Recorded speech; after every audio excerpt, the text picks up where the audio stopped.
year. Okay, let's start. It says, in accordance with the Open Public Meeting Act of the State of New Jersey, adequate notice of the meeting of the Franklin Township Environmental Commission was made by the posting on the bulletin board in the municipal building, posted on the township website, electronically transmitted to the officially designated newspapers, indicating the meeting would be held here live at 7 p.m. on July 24th. Put that over here. Roll call. Walter? Here. Ted? Here. Easy's here. Jessica's not here. Owen? Yes. Robin? Here. Maria? No, she's gonna be absent. She's going to be absent. I'm here. Tara's here. And Ed's not here. And Stan is not here. Okay, that takes care of that. There's a report from the environmental chair. I have really a short one, but I'll make it a little bigger. I just want to mention that Franklin Township, you may not know, has purchased 20 purple air monitors that will be placed in all of our schools, the municipal complex, and Canal Walk and Somerset Run. These air monitors will be connected via internet. All of the monitoring data will be stored by Purple Air. Access will be via published internet map, so we can pay for it to see what's happening on. Somerset Run has already received their unit, and the Canal Walk board discussed it this morning, and they're just figuring out where it has to be hooked up and that kind of thing. So that's something new, and it really answers it's a way to answer some of the questions that we've had about highway by tractor trailer emission and that kind of thing. So Purple Air is a commercial enterprise that sells these devices. Yeah. And is the town paying for all of Yes, these? yeah. So they're giving them to Canal Walk? Yes, we're doing them in Somerset Run. So if other places ask for them, they might potentially provide them. Right, and the BOE is getting one for each school. Yeah, that makes sense. So What specifically are they monitoring for? there wasn't details in what I read, but I got the note from Joel Reese, who's on the zoning board and representing Somerset Run. I forwarded it to our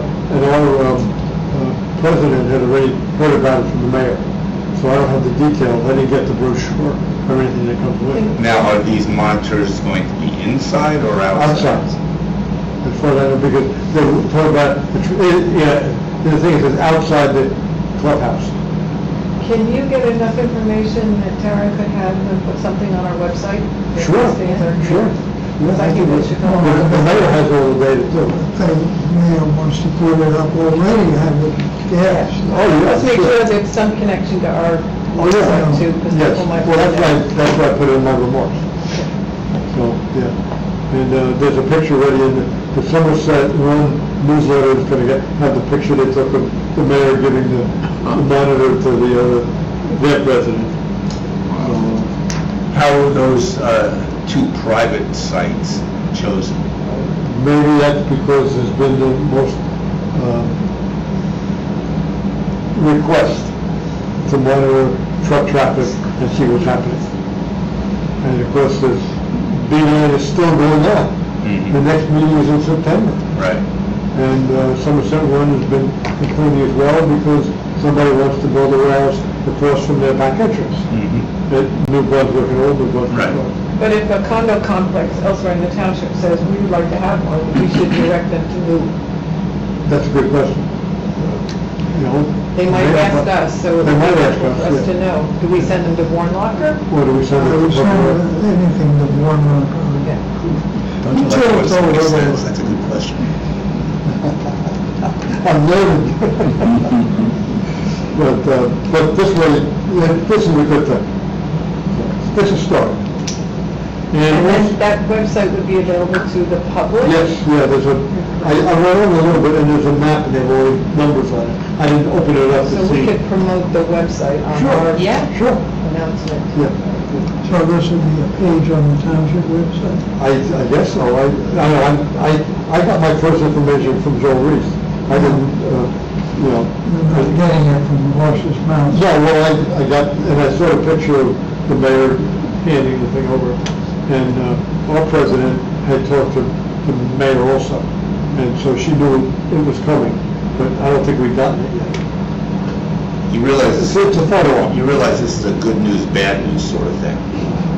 Why do you feel it's bad? Because, Well, good news is that if the monitors show that we have really clean air, everything is wonderful, Yeah, right. then that's great. On the other hand, if that's what it shows, Yeah. then all of the people building warehouses I've and lost a different big part of the things case. are gonna say, stop complaining. We're not polluting your air. when I first heard it, I thought maybe they'd put it over on Bryant Boulevard, Bryant Court, which is right across from B9.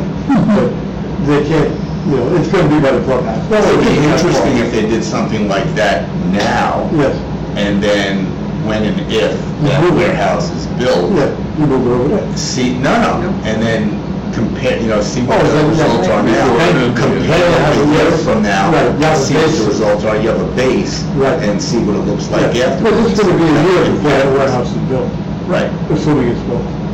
assuming it's built. So besides that, I also want to thank Marie, who's not here, and Stan, for getting this LRWP presentation at the library. So I just put this in, and we can put this in the minutes as well. Yep. Okay, good. So that takes care of that. So that's my remarks. Next would be approval of the January 10th, 2023 minutes. Motion to approve? Second? Did you say January? No, I'm You didn't mean January. No, I'm reading July. It says right there, July. My motion to approve is for January, but I'll change it to Would June. you amend your motion? I'll amend my motion. Okay, very good. July 10th minutes. All in favor? That's what I. Minutes are accepted. There wasn't any changes other than the date. Okay, that takes care of that. That takes care of that. And then we're up to public comment. And, Motion to open to the meeting? Second. Second, all in favor? Aye. Okay. Public? Yes, go ahead. This purple machine, we had a meeting with a very high official, not official, very intelligent woman, a doctor who is an engineer and stuff like that. And she brought up that, and with little background, science background I have, these purple machines, she said that we are not going to be able to use them in any kind of, to disseminate any kind of legal information from them. And she was saying also the EP, and I don't know about this, but she was saying something about the EPA standard would be so high, is so high that these machines wouldn't really help us, benefit us at all. And like I said, these are not calibrated. They're like little machines that don't do a lot of, what are they testing? So my question is, like, I just feel this, how much information are we getting from these machines? What are we going to do with these machines? If they even say we have a bad problem, what are we going to get from it? Can we go and say, it'll be just more like a publicity thing, saying, oh, we got bad stuff, but they're going to say, this wasn't calibrated, it's a junky machine, it's only $200,000. It's not like a $100,000 machine run by a calibrated person with a calibrated degree, with calibrations and everything like that. So what are we going to do with this information anyway? Is it going to be valuable information? Or is this just, here, let's try to appease the people and tell them that? Can I offer a thought on that? Eleanor, when you and I spoke to the professor from Rutgers, she was very clear on that the only thing that mattered was the EPA's monitoring. And that the EPA's monitoring is not in your neighborhood. They're in various places, but not specifically there. So your comment is in line with what she told us. But I think there may be some value with these purple air devices if you can show a baseline compared to a change. And the change may be enough to then get the EPA to come in and measure it. So I would look at it that way, not for the absolute data you're going to get out of these machines, but for the relative data that something's changing. And maybe that would be enough to warrant getting the more scientific community to come and do an actual But measure. according to her, it would have to be a very drastic change, because she was saying, like, I don't know. The testing of it's little crappy machine. I just don't see how it's gonna help. Who is it that said that they're not calibrated? I'm saying they're probably not calibrated. Oh, okay. Because typically, a piece of equipment like that, it's calibrated by the manufacturer, Yeah, all right? you know. However, most equipment that, for this type of work, should be calibrated at different intervals. So we don't know if that's going to happen at all. Right. I mean, We don't know you about worked in a that. science lab, I worked in a science lab. You have to calibrate, I mean, every day, you have to calibrate a calculator or something, right? To have anything worthwhile to be date noted. Right. So that's my point. Coming from a science background, calibration is essential. This isn't gonna be calibrated. There's no standard up there in the smartphone. So it's like, to me, it's not really data that we can use. If it's like exorbitant, where you're gonna get a lot of background of some, are we really gonna get that? How much people are saying no, we're not gonna get it. We were not consulted with. Oh, I know, you were. I'm Nobody just came to us and thinking- said, hey, we want to buy something. This came out of the blue. Right. When I got They just blurted it out at a town council meeting. We're going to do this. Okay. Terry Thorson, 18 Labette Drive. These monitors are the same ones that Fordham University uses to monitor the air pollution in the Bronx. I spoke to a professor there several months ago, and he said they were having a lot of success with it. Maybe it's not legally admissible, but publicly, you get that out there, that, you know, that the air quality is not what it should be, you get the public behind it, which might be one of the things that this would do. But I agree, it should be calibrated regularly, and we haven't heard anything about them calibrating these things. One of the things we can bring up, for sure. Have a users group meeting. Yeah.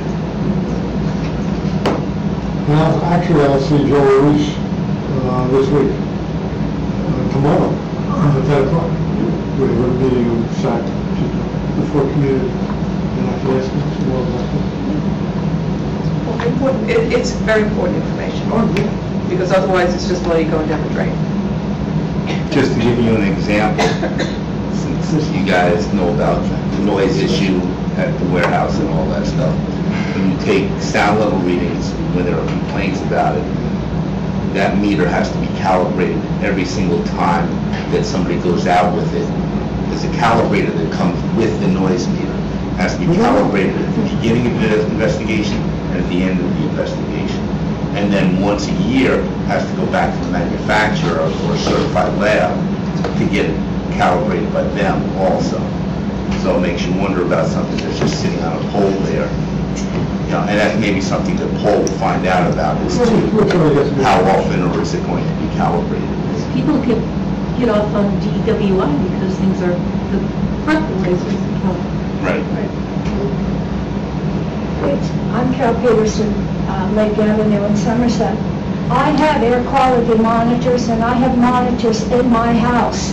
And let me tell you, if somebody doesn't start reacting and doing something, I'm losing my hearing because they just passed a noise ordinance in council, and the noise moved from 7-Eleven to right near my home. And 3 and 4 times at night, I get awakened by idling trucks that are reaching inside my house with closed doors, closed windows, 77 decibels. How would you like to have that 2 or 3 times and nobody wants to do anything? And by the time you call the police, because they'll say, just call the police, call the police. But by the time they get there, these people aren't dumb. They turn the truck off. And it's not just the idling noise, it's the pollution they're spewing into the air. that's hard on the respiratory system and the cardiovascular system. And I do know what I'm talking about as a retired advanced practice nurse with 8 extra degrees along with that. And I think it's time that when you tell the council and you give them this information, the state of New Jersey has so many no idling signs if you go up and down the turnpike or the parkway in the rest areas. My God, there's one sitting in every station that a car or truck parks. And they won't even put one in our area, because if they put one in, then maybe the police would have to be able to react and respond and ticket these people. And as my other neighbor knows, who can see more than I can, we now have the big semis doing a U-turn in Spring, Hill, and Lake. They have to work at it really hard, but they've learned how to manipulate that intersection. And it's not just them now, it's neighbors. And my neighborhood has become mostly Spanish and Arabic and Asian. I have nothing against these people. I cared for them for years. But they don't want to listen. They don't want to understand. So everybody that's producing anything in this township, it's going to have to be bilingual. Like comes with your Social Security check, or comes with any mailings you get on prescriptions. You just can't do it in English anymore. Period. So I brought you again, in case I didn't give them to you. These are the laws for the state of New Jersey. And I think that we're part of New Jersey, or at least I thought so. The other reason is you're also talking about burning in pits. It's not just that they're burning and heating up the environment, which I learned a long time ago in environmental science. A lot of the warehouses on Western Canal Road sit on watershed runoff. I think the only one that doesn't sit too close is the big Amazon building on Randolph Road, because I used to know the teacher that lived in the house that's now gone, that's become a water collection pool, and trees. The rest of them sit too close. We did not get a chance in our area to say what we wanted along Veronica, but having researched on Veronica and these roads around Shirley, Churchill, the warehouses are sitting on watershed runoff, and there are streams that communicate down to the Millstone River. So how did they get to set such big warehouses on those areas? So when you're addressing anything, people are burning poison ivy. Poison ivy can kill you if it's burned. So I brought you the information on burning. My neighbor and another neighbor and I are complaining because the Spanish people that moved in don't care what they burn. So you wake up with your eyes burning, your throat burning, your skin burning, and I'm tired of breaking out because I can't get away from it. And it gets into your house. So I have brought you again. Can you burn wood with poison ivy on it? And the or sumac or oak? And it's absolutely not. And I'm going to finalize with you. I also learned in environmental science. There's 26 warehouses in Franklin. Every time you take and you cover up terra firma and grass with large buildings, solar panels included, if they're on the ground or the roof, it doesn't matter. You produce more heat because the sun has no place to go to be absorbed, and we need, right now, compared to CO2 levels in my house sometimes, which have gone up to 1,000. And CO2 is poisonous, and it's not coming from my appliances or anything I'm doing. It's coming into my house. That it can kill you too, but nobody seems to care. Everybody just wants the money from the land, they want the money from the warehouse, and every time they put in another warehouse, there's more land gone that could be making oxygen for us all to breathe, That's heating up the environment, and they wonder why we have global warming? I don't think it's because only the trucks idling and the cars. It's also what they're doing to the land. And I give Canal Walk congratulations. You're trying to fight, and that's a beautiful area.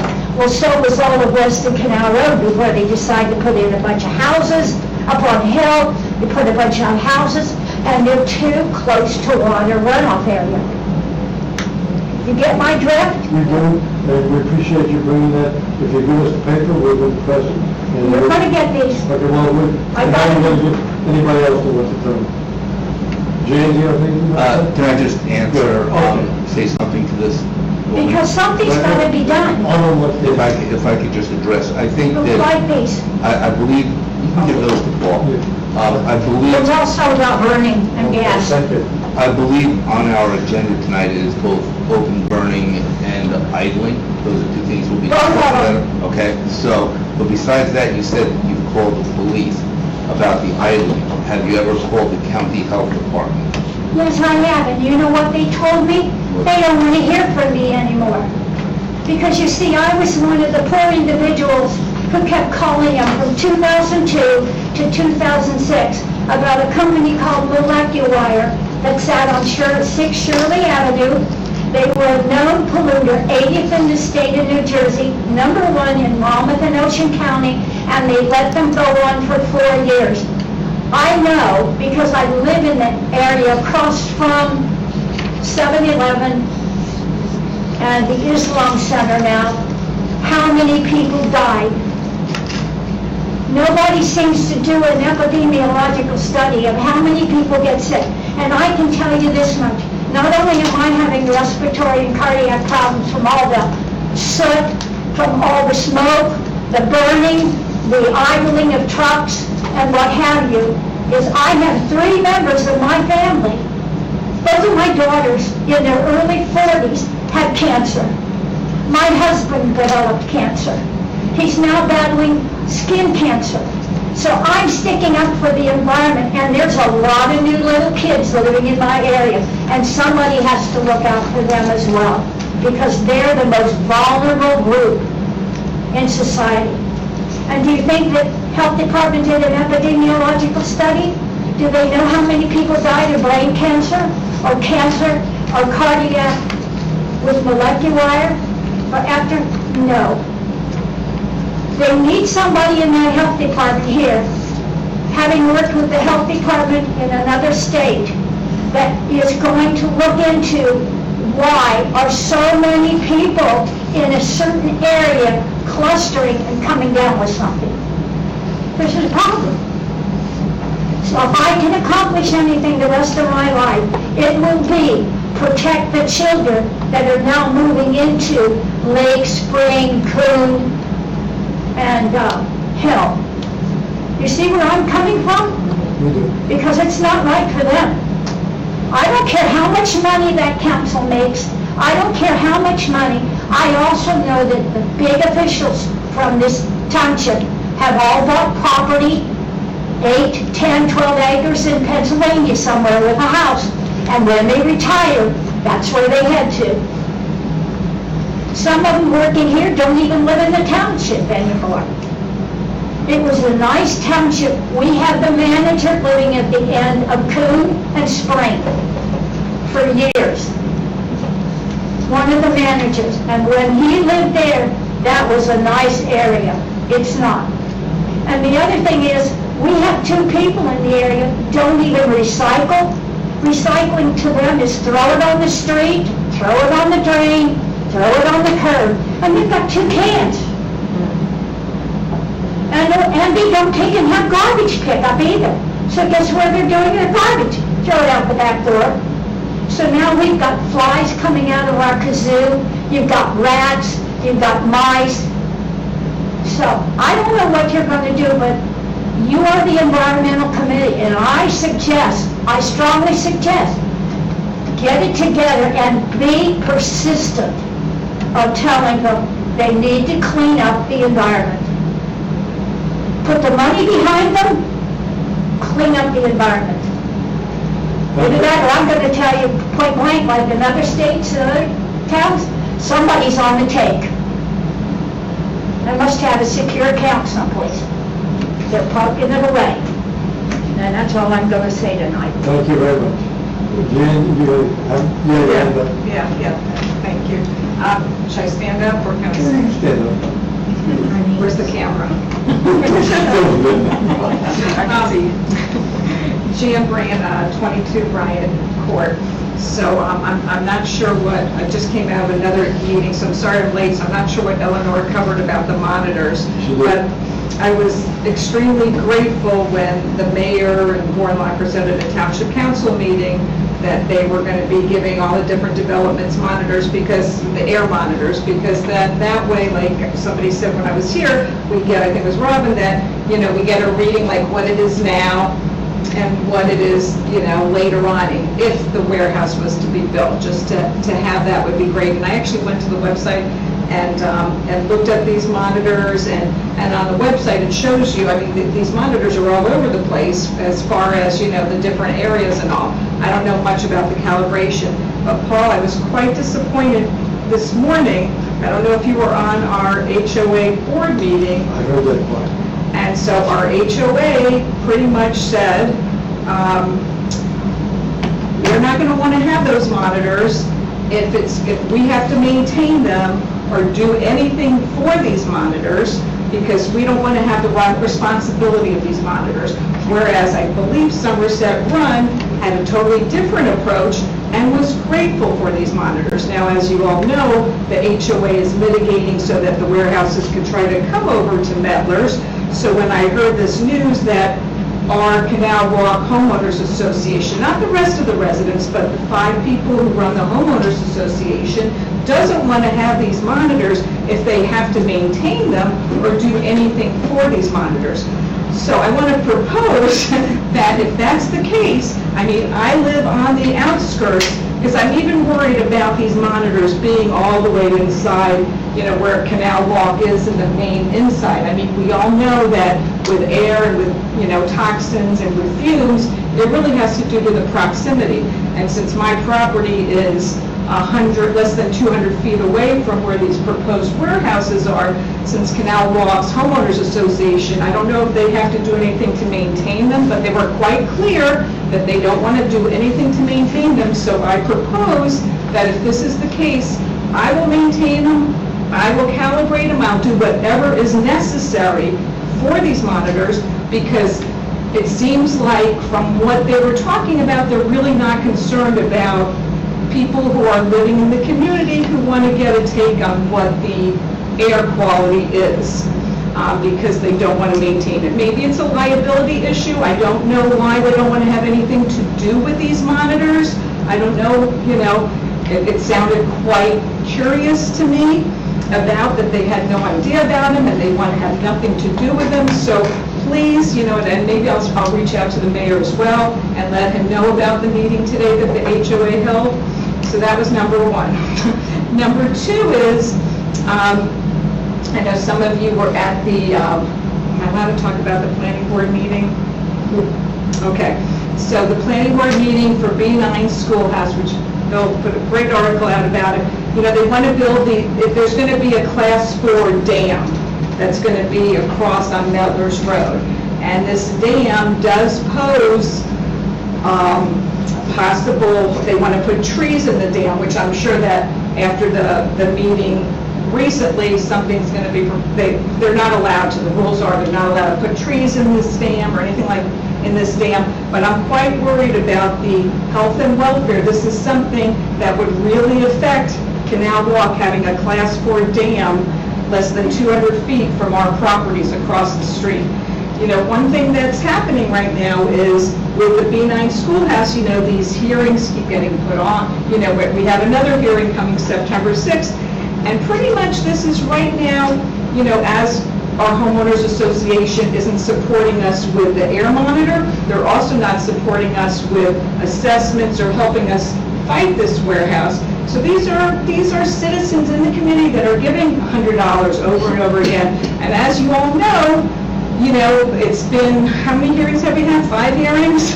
5, 6 hearings, one hearing they canceled with all our experts there. This is costing, I'm not accusing anybody of dragging this on and on. I know it wouldn't be the township, but, sometimes other things besides our control could drag things on.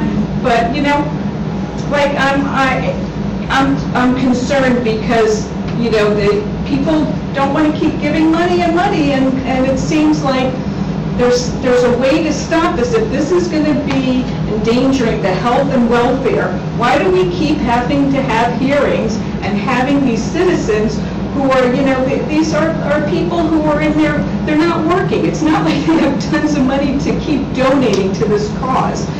So that was number 2, was the dam. And I had a number 3, but I can't think of it right now. I'm sure my memory, it was a question. Oh, I know what number 3 was. Sorry, this was just a question.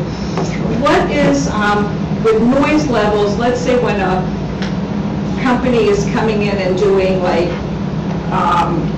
mowing at your homeowners, at your home, and it's under a homeowners association, what are the rules as far as noise levels and lawn mowers and weed whackers and whatnot? I know I actually, the other day I was playing pickleball in my community, and there was somebody weed whacking. Maybe they were probably where Arnie's sitting right now, maybe a little bit closer in, and I was coming off the pickleball courts, and I actually got hit by it, by something from a weed whacker. So I'm just wondering if you know what the rules are in general. Now, Are you talking about they were cutting the grass on your property?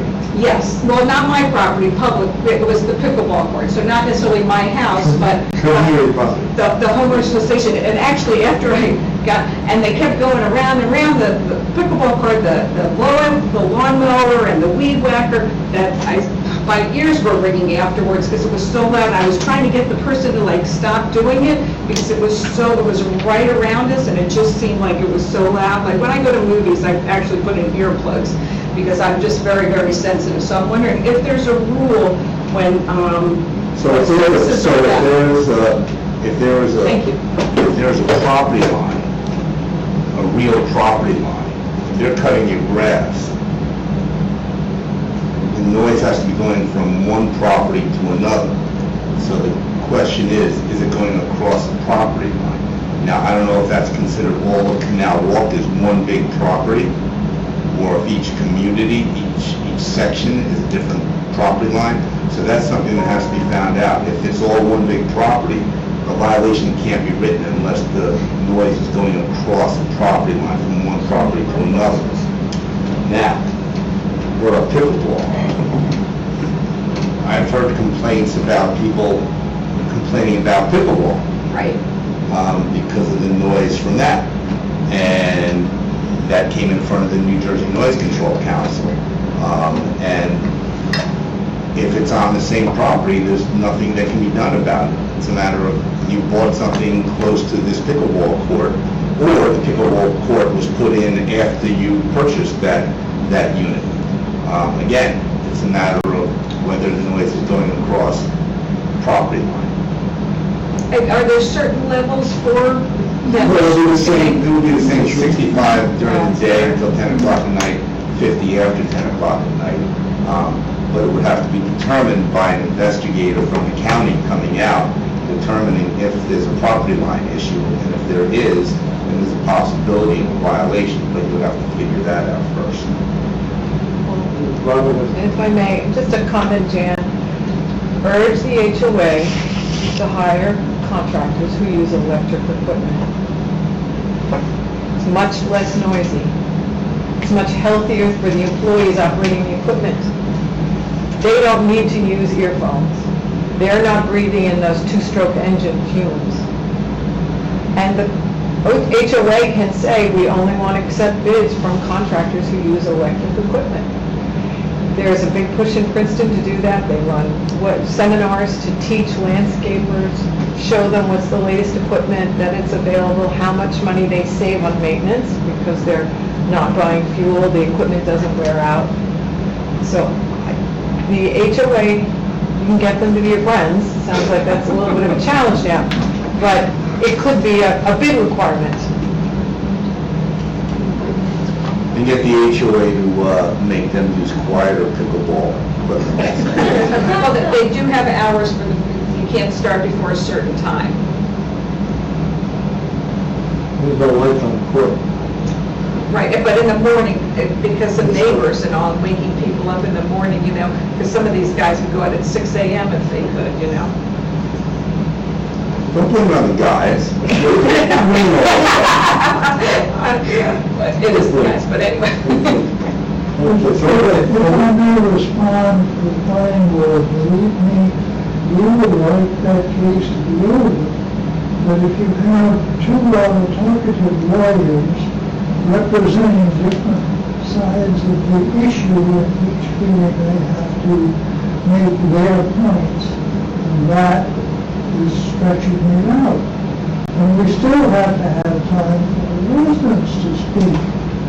Although all of you who are represented by Mr. Lieberman, you can't speak individually because you have the right. I'm sure there will be others. I'm sure Ms. Wilson will speak up. I can't. Well, let me ask you something. Let's say, and this isn't happening, but let's say all the money's gone and we don't have any of the professionals come back. What happens? I think we're about done with the profession. Well, we're still in cross-examination. But Okay, I think everybody's had a chance to speak, and I think we're going to ask the motion to close the public portion of the meeting. Just want to make a comment. Look, at The noise ordinance they just passed has decibel levels for everything, and all you have to do is go to the, where'd you pull them up at? You can get them on the computer from the planning board office, from the township, because I have them at home somewhere, the decibel levels for trucks and everything. So yes, Yeah, I've you seen can do that. that. Yeah. Okay. Okay, so motion to close the public portion. So moved. All in favor? Aye. Okay.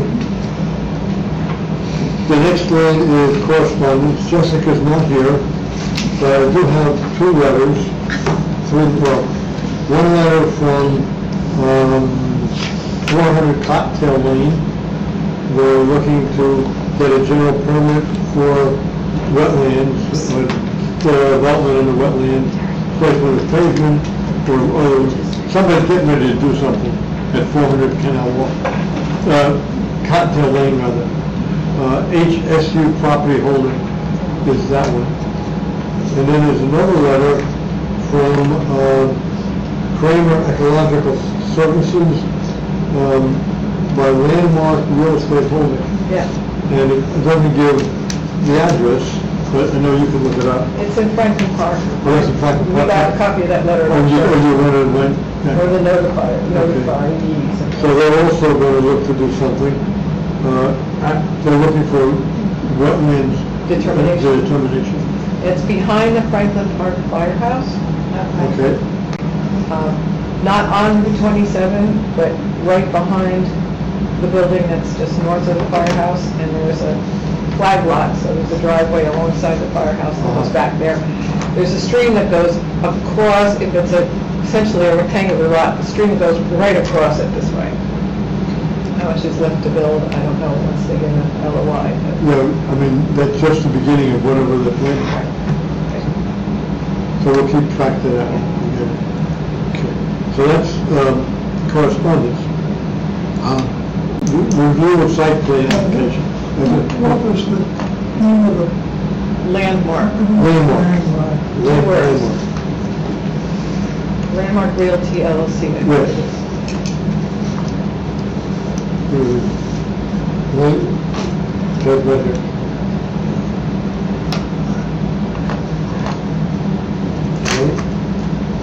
So that gets into... Before Oh, you sure. read the plans, Yes. one of the public talked about this dam. Can you Yes. tell me about this project? It's a berm, but it meets the definition of a dam. Okay, and the berm is on Canal Walk? No, this is all on, It's for it's for the bioretention basin of the beeline area. And is it in that same integrated lot, or is it across the street? No, everything is on the same line. Thank you. I read the area, and I was at the meeting. The thought is that the roots from the tree will weaken the dam. And the trees are planted there, and they Is can... the dam meant to hold back water? Yes, it's the retention pond. It's the wall. So they're literally building walls to have a retention pond, they're not digging down to have a retention pond. I think it's somewhat raised, yeah. Probably someday. Our class 4 dam, it says has to be less than 15 feet. So is it in a circle, or it just? No, yeah, it's a The other side, you've got the parking lot for one of the warehouse buildings. But the west side is... In the downhill direction, in the direction of the pond on the property, there will be a dam. And the point was made that state regulations say you should not have trees growing on the dam, on a dam, because the roots, they think the roots... Yeah, we're weakening the dam. Okay, and is this a retention basin going to be green infrastructure, or is it going to be a? Yes, it's... There will be trees, there will be planting trees and bushes and grasses and duckweed in the detention basin. Thank you, that's my question. But the main point is, and I looked at the plans at the time, and it's really not clear to me whether they were proposing planting trees on the downhill side of the dam, because we've seen 3 different versions of the plans there. Yeah. Thank you. Okay. So review of site plans. There were 2 site plans, two one, and they're both easy. This one is from Canal Walk. And what it is just a realignment of the property line between the Enclave and Canal Walk Associates. In Canal Walk, we have 2 homeowner associations. One is the apartment buildings and a few townhouses, and that's called Enclave. The rest of it, like I'm in, are private houses and some townhouses as well. But one of the boundary lines runs on the sidewalk, and the liability issue came up. If somebody gets hurt, which HOA is responsible. So what this does, it moves the boundary line to have the sidewalk all in the Canal Walk side, rather than the Enclave Is there side. anything we need to comment No, on that? there's no, it's just paperwork. There's no planting of anything, it doesn't do anything. So that's that one. The other one is one we've looked at before, which is 200 Atrium Drive. It's right on the corner of Davidson and Atrium, and this is their second submission. And I think over the plan, they do have the electric charging stations on the diagram. They also have a bike rack, which we haven't seen before. And the number of trees looks like, from what I could see from the differences, they're almost doubling the number of trees that they're taking down. And they have all the categories, one of which was that berry, the one you and I... Service berry. Yeah, but they've got that in the decorative trees, and it's, again, 8 feet high. The shrubbery is in a separate category. That is a shrub, it just happens to be an 8-foot-high shrub. It is Is that what not it a is? tree. Well, even without that, they're still well above what they would do. I think maybe that's a question for the Shade Tree Commission. That- We have service berry There's no- on that list, it doesn't make any sense. Let Oil bring that to the Shade Tree Commission. What's the question? A service berry is not really a tree, it's a big shrub, and is that, 200. if it's on the list of acceptable trees, I think we should take it off and have more single trunk There is type two of trees. trees. You can look at, Commission can look at pictures online. Last time, I had it out, but I wasn't sure. I've had service berry in my yard, it was not a tree.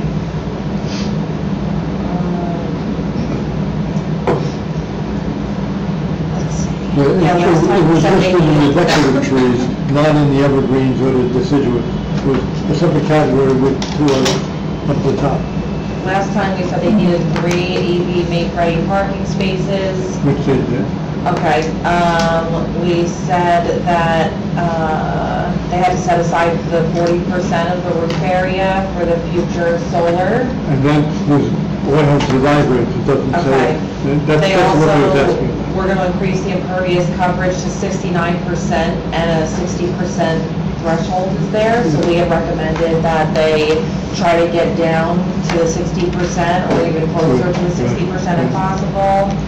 We recommended the use of native or pollinator plants for stormwater management.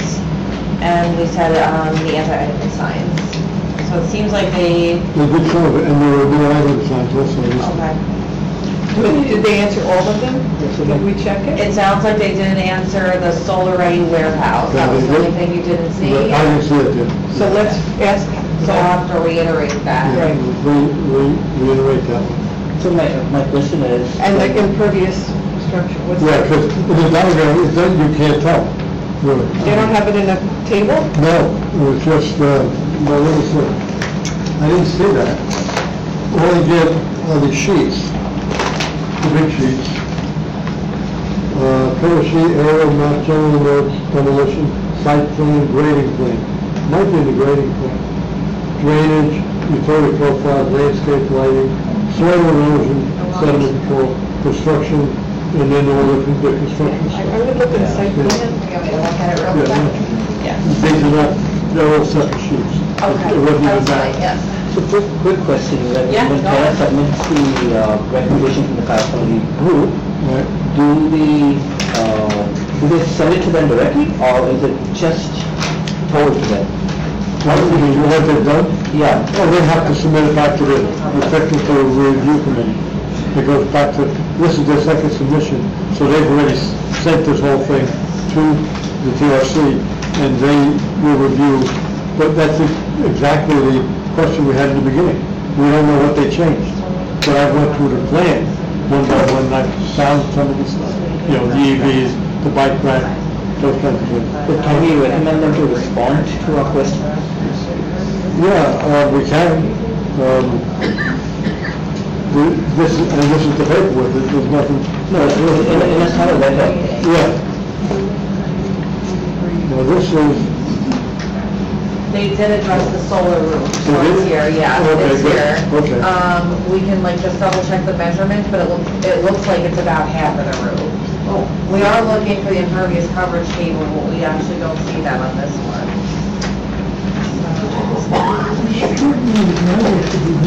I know, yeah, it's not. I mean, there was no text to it, no, explanation of what they did. So that would be some recommendation, it just saves a lot of our time, That's right? exactly what we It does, said. yeah. This is a perfect example. They usually is right in the notes, but I do not see it either. So, yeah, we can ask about that. Because the cover sheet is really where they do Yeah. the requirements in the table. But I didn't see it on any one. No, What's that table? that's the tree requirement. Right, right. So they're planting 197 trees. That's how many they're taking down. Okay. Is That's the replacement. Oh, that's the replacement. Yeah, for taking down, 176 or something like that? yeah.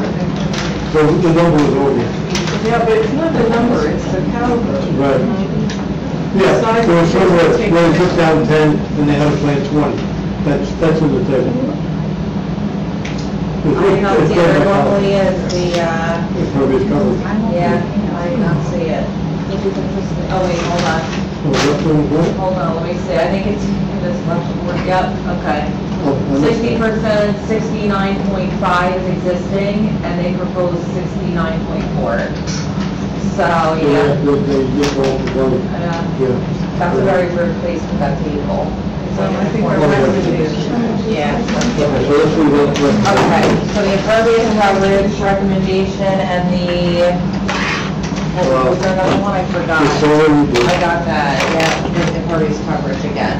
Yeah, Okay. and you check the roof was the right number? Looks like it, I'll measure it before I do it, but it looks like from just glancing at it, it looks like it's half the roof. Okay. Is this actual solar? No, it's to be It's ready. ready. That's Yeah. solar ready. That's included with the state ready. There was one that I looked at, and I'm not really 100%. Ted, you reviewed this originally, so you might remember it a little better. It looks like there's a new submission for City MD, which is under Franklin Developers LLC. It's at 625 Somerset Street. This application, they say, is under a new docket number, and it supersedes the previous application for the lot. But when looking through it, the only difference I found, it's the same amount of parking spaces, 22 parking spaces, same size of building, same location. The only difference is it looks like the impervious coverage went from 63.4 to 62.9. That's the only change I could find, so. That's why I didn't get the book with that. So- It wasn't in the I middle. mean, they didn't highlight the changes in red. I wish they did. Went through every page, yeah, and I can't find anything different, so. So do you want me to send the memo on that one as Sure, well? sure. 27 what is it called? Franklin Developers LLC. So that's across from McDonald's. Right. It's in front of the new, Yes. storage facility, yeah. I hope it will mean street trees along Route 27. It's not a very deep lot. No, it is a small lot, very small lot. I can, if we didn't put it in Is the that last the time, I'll medical- is that the put medical it in building? street Well, trees. they- City and I know. Yes, yes. And it's an addition of trees, because no trees there now. Yep. Just a lot of chain link I fence. think,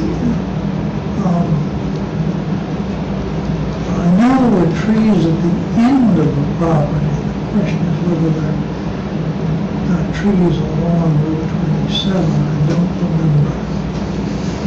Okay, I'll look at it and just see, but we'll use our previous memo and I'll just, figure out the impervious coverage, but that's all I found in terms of site plans.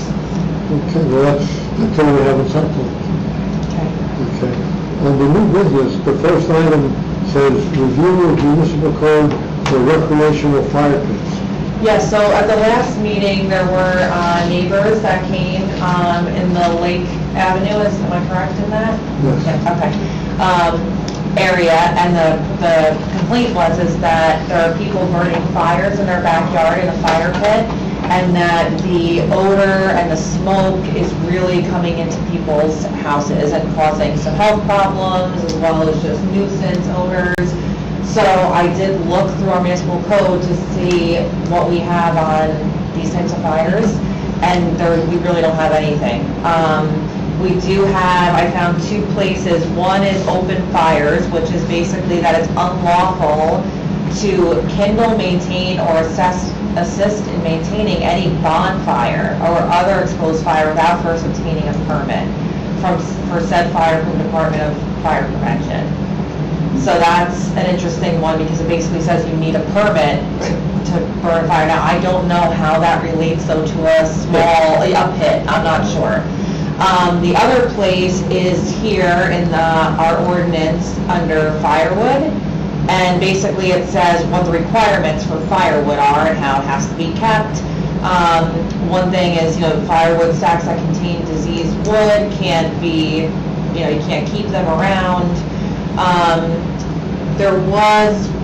That's basically it. So firewood, yeah, so these are really the only two places you can find anything. I did look at the New Jersey State Fire Code to see if there's anything related to these types of burning, and really it's the type of wood. So you can't burn any wood that's treated or any type of garbage, obviously, or plastic, and we do have an ordinance also that says you can't burn any trash or debris, but that's really not what we're talking about.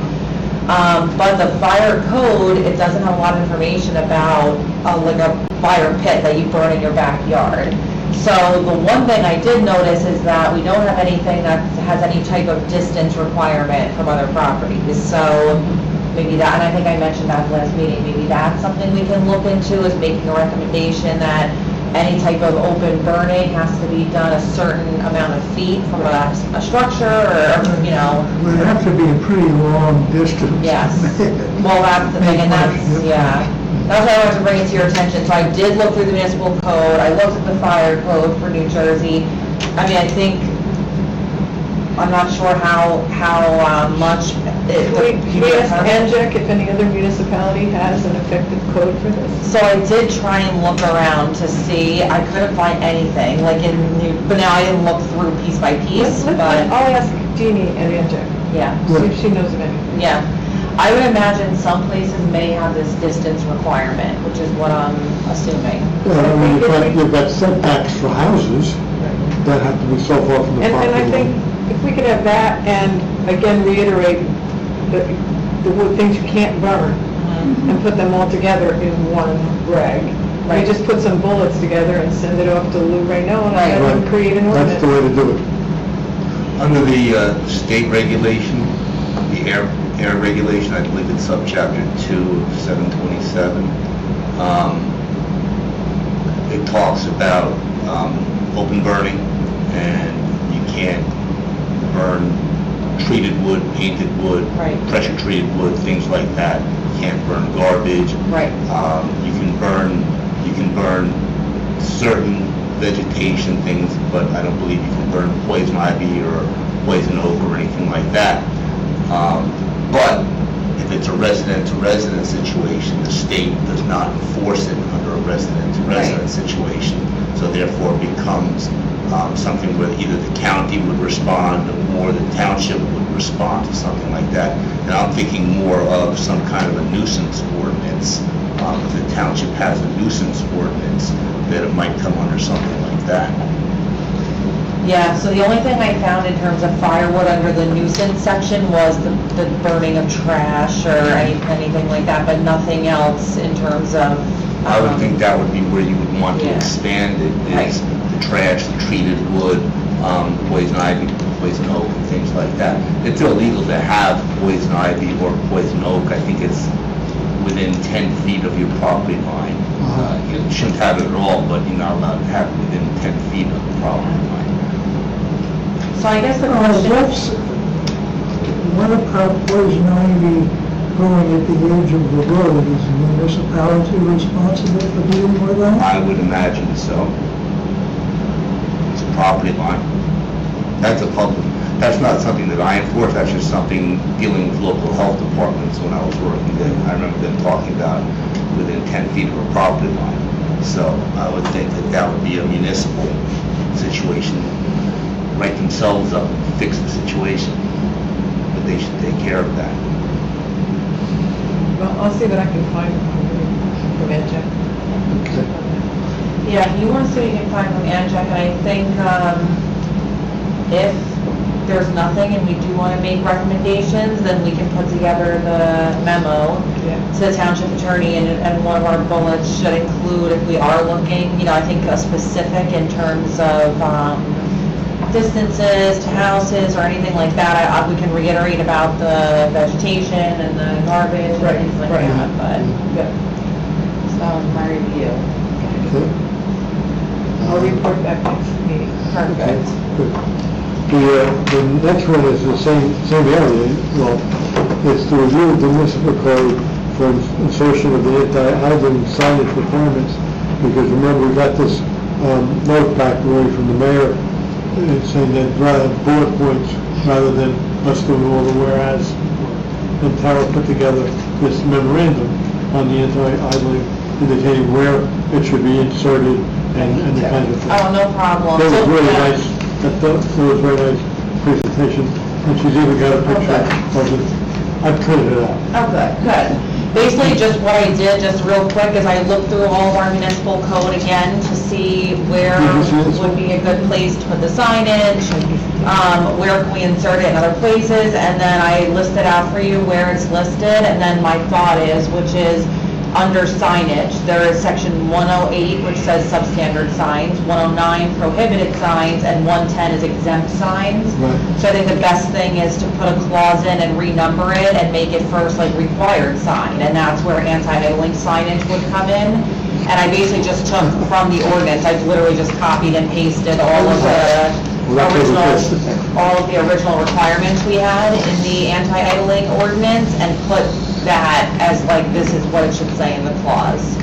So once we get it passed, then maybe the communications committee can help get the word out there, that if you're a building owner, it's a good idea to put up the sign, or you don't get charged. Yeah. Oh, and one last thing, I know Arnie wants to say, but the other place that we should amend is the variance application and checklist and the site plan application and checklist. So there should be a checkbox on there that says anti-idling signage. Yeah. I thought we already had that on there, no?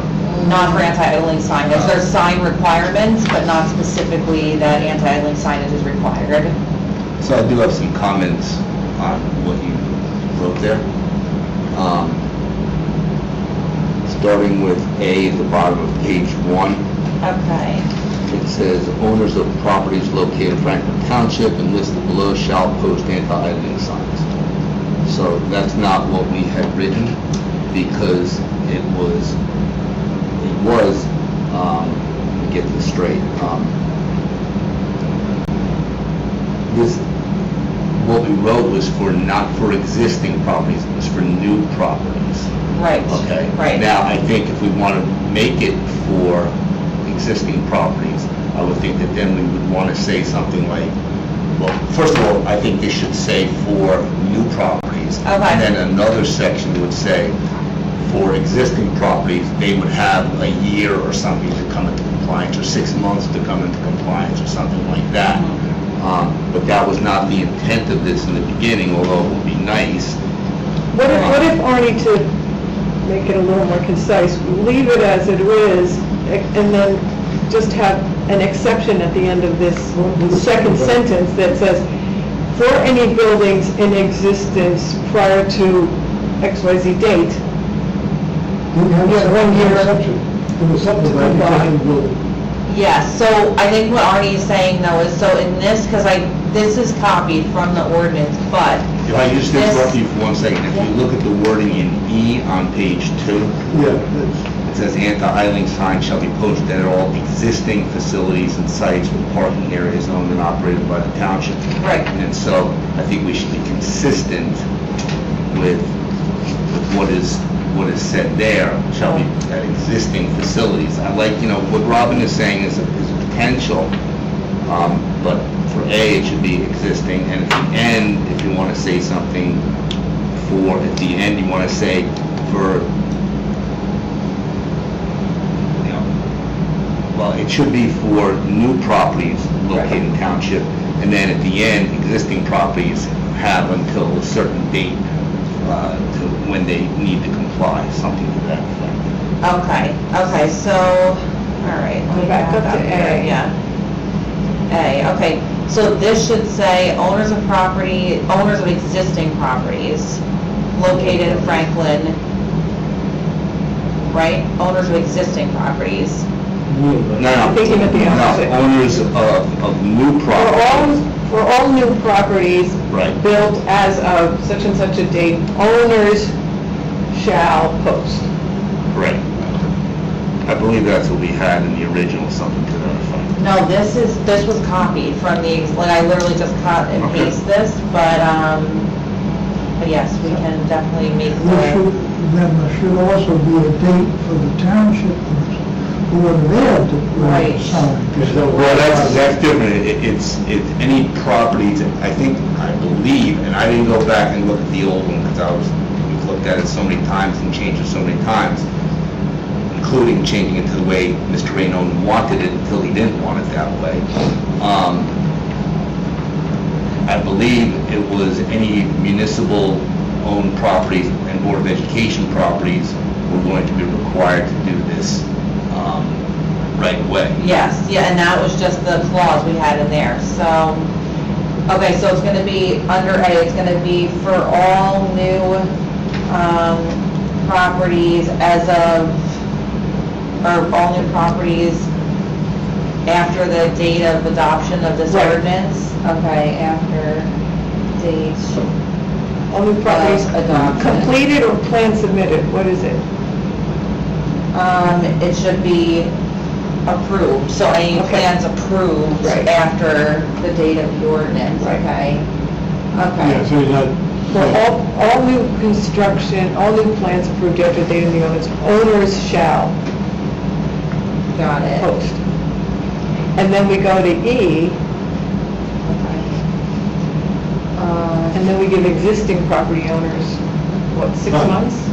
4 months? How much time do we give them, Marty? Whatever the township wants. Because we're gonna say something, they're gonna say something different. Oh, see, we have this here, so D, this is where no regularly signage shall be posted at all new sites and facilities listed above, meaning those built after the date of the adoption of the amended ordinance, with the only exception being single-family residential. Okay, I guess you already got it there. Yeah, so- I think it's out of order is the problem, I think. Should we say, subject to any prevailing paragraphs below, or something like that? Maybe. Let's see here. I think this first purpose was kind of like, this is where anti-alien signage should be posted at these types of locations. How about if we say that? It's got shall in there. It's got shall though, yes. How about if we say owners of the types of properties listed below shall post? Yeah, Because there's nothing to connect that last sentence I know. to the list of 1 that's through the 4. problem, because we're moving it in the ordinance, it had like all this pre-text that kind of like gives the reason, you know? How about if we say owners of the following types of properties? Right, so, okay, got it. Okay. All right, I can reword that. I think you get the gist of it. Yeah, yeah. Right. Because further down, you do address existing and you do address new. Right. Okay. And then we basically say, if they've been posted, they're not subject to the, All right, that's the next thing right Now, there. one thing where it said some exemption for single-family residents, yes. Right. For all new sites. this would be a new sign. But some of the, like, we have townhouses, we have apartment houses, they're not called that, but that's what they are. And then we have 2 buildings are back-to-back, so they're not a single-family residence, they're 2-family, and then we have all the single-family homes. So is that going Right. to apply to a development like that? Multi-family development, yes, that would apply. So we're talking about single-family residential is excluded, basically, or not excluded, but it's exempt from that. Because those And are then in a private. townhouse, where we should put the sign? Well, if you have a parking area, you should have a parking lot. I just do have a parking lot. Yeah, yeah, Okay. yeah, That would satisfy. yeah. Go ahead, Arnie, did you have? So, yeah, in B on page 2, and this might be what we had in the original. So, if anti-alien sign with the approved DEP language and specifications have been posted at the site, the owner of the site is not subject to fines when violations are determined. So technically, it should be may not be fined, because that is not in the regulations that they are fined. That is basically a guideline that is, Okay. that is told all of the inspectors, they have discretion, and usually when a violation is found on a property, a notice of violation is written, the first violation, which means no monetary penalty. So at that time, the truck driver, whoever is tiling, is given a notice of violation. The property owner is also given a notice of violation. And at the time they're given that notice of violation, that's when they are told that if you do it, if somebody is caught on your property again, if you have not put up signs by then, Okay. then you could be hit with a violation also. Got So it's it. really more of a guideline than Okay. in the regulation, so it should be Okay, I can change that, yeah. maybe, not Yeah. a shall.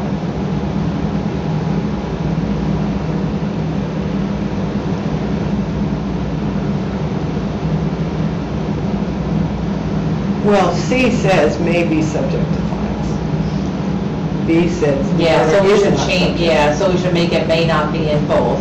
So I can change B to say may not be. Okay. Okay, I can do that.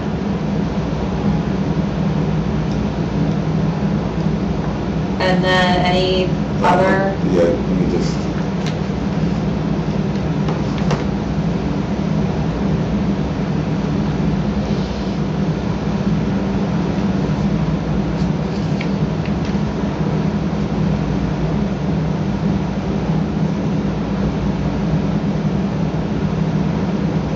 Yeah, E is what we were just talking about the, all properties owned and operated by Township of Franklin Board of Education.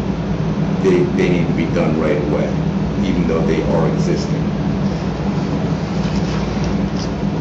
Okay. I think those were the main points that I had. Okay. All right, so I can make those changes, and then do you want me to just make the changes and send it, or do you all want to look You at don't need to it? bring it back. I would like to see it, please, before you send it. Are we okay if Arnie sees it? Does it have to come back to all of us? Arnie's the expert in this area. And just to let you know, I'll be leaving Wednesday, and be out of town, and coming back the following Wednesday, so I won't get back to you right away. Okay, sounds good. I can make those changes and then get it to you. All right. Perfecto. Okay, I can do that. Thanks for taking care of that, that was, No a lot problem. of Yeah, stuff just to try do. to, yeah. Hopefully we have everything in there that I didn't go back and look at Yeah. the whole ordinance. I use the most recent like what we sent to Right. Liz, so that's everything from there, and everything that apparently shouldn't be there is not in there, so. It's hard because it takes out a lot of the text, like the context. Yes.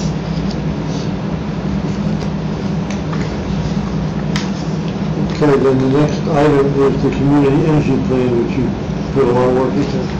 Yes, so I sent around documents about the community energy plan from our last meeting. So we are working on putting this, trying to start working on putting together this community energy plan. And what I sent to you, just so you can get an idea of what we're talking about, is I sent you the model plan, which is for the fictional town of Gotham, and that was developed by Sustainable Jersey.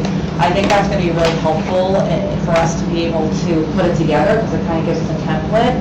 I did look through at some of the resources that they that they recommend that we use, and the good news is, and I saw what you wrote, Robin, and I know one of the things you said is how much data can we get from Sustainable Jersey first.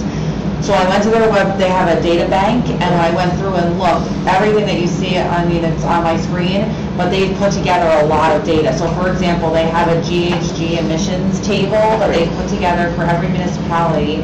And when you pull it up, so I put it on Franklin, and this is dated August 22nd of 2022. So the data is from 2020. So it was developed in 2022, data is from 2020, which appears to be the most recent data. And this tells you for Franklin Township how our GHG emissions are split up. So this is done, and they actually give you the numbers and a little chart if you'd like even to use. The cool thing is you can compare yourself to other townships if you'd like, and by the type. So this is one really good source of data that we have and we can use for the community energy plan. Another really good source of data that I found is this one, the solar installation data. So just give it a second to come up. Okay. So this shows you solar installations from 2000 to 2020. And it tells you the size, where it's located, when it was put in there, if there's a third party. So we can scroll through here and look to see exactly like where our solar installations are and how many acres we have of them and how many kilowatts we're producing and things like that. How much is commercial, how much is residential? Right, we can look through all that. Another really cool thing is this electric vehicle ownership data. So they have data about how many electric vehicles are owned in Franklin Township in 2015 and in 2020. So we can look at Franklin, we can look at other places. That's another great piece of data. And then this one, we also have DI projects, which is direct install projects. So we have that, I won't pull that up there. The vehicle miles traveled on road, I thought this was interesting. How old is that data? This is also from 2022, I believe, Okay. but hold on, let me just get this is from the August 2022. That's good. Yeah, and so this is interesting, because they basically tell you here, if we look at our Franklin, it tells you how many, buses, like commercial trucks, passenger vehicles, It's pretty etc. amazing. It is, So the good thing is to your comment about how much can we get from them, it looks like we actually have a lot we can get and use, which is really good. It's just gonna take some analyzing the data, but we have it. They also put together a community profile, which I'll pull up, and a lot of this is from the census, but there's also other information on here. So again, if you look at Franklin, you can see here, primary heating fuel cost, and you know, what is it? Is it electricity, fuel, oil, wood? Then you have means of transportation to work is another thing that they looked at. So this is like the initial chart here, and I highlighted that, so the yellow is 2015 and the orange is 2020 for Franklin. Yeah. That's what I was gonna ask. Yeah, I was just doing that because looking through all of it is like, they also have divided into years. Now this is already set to Aberdeen, but we can obviously make it Franklin for ourselves. Let me get to it here. See, this is the only problem, is sometimes it doesn't always save where you left off, but that's okay. There we go. So once you click on Franklin, it changes to it by, so this is the units by structure and year. Then you can go here, again, we'd have to look at Franklin, but this gives you an example of what, it'll give us a chart already made for the types of fuel, the means of transportation, has some notes about the metadata.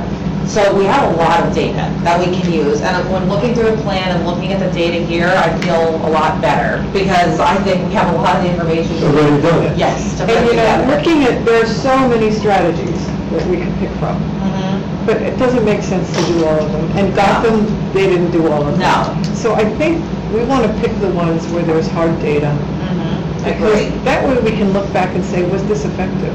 Yes. Because, you know, there's a lot of nice to do things here, but how do you measure your effectiveness? And it might make us feel like we're spitting into the wind. Right. Where the ones that are data connected give me some sense that. I agree. There are things that we've already done.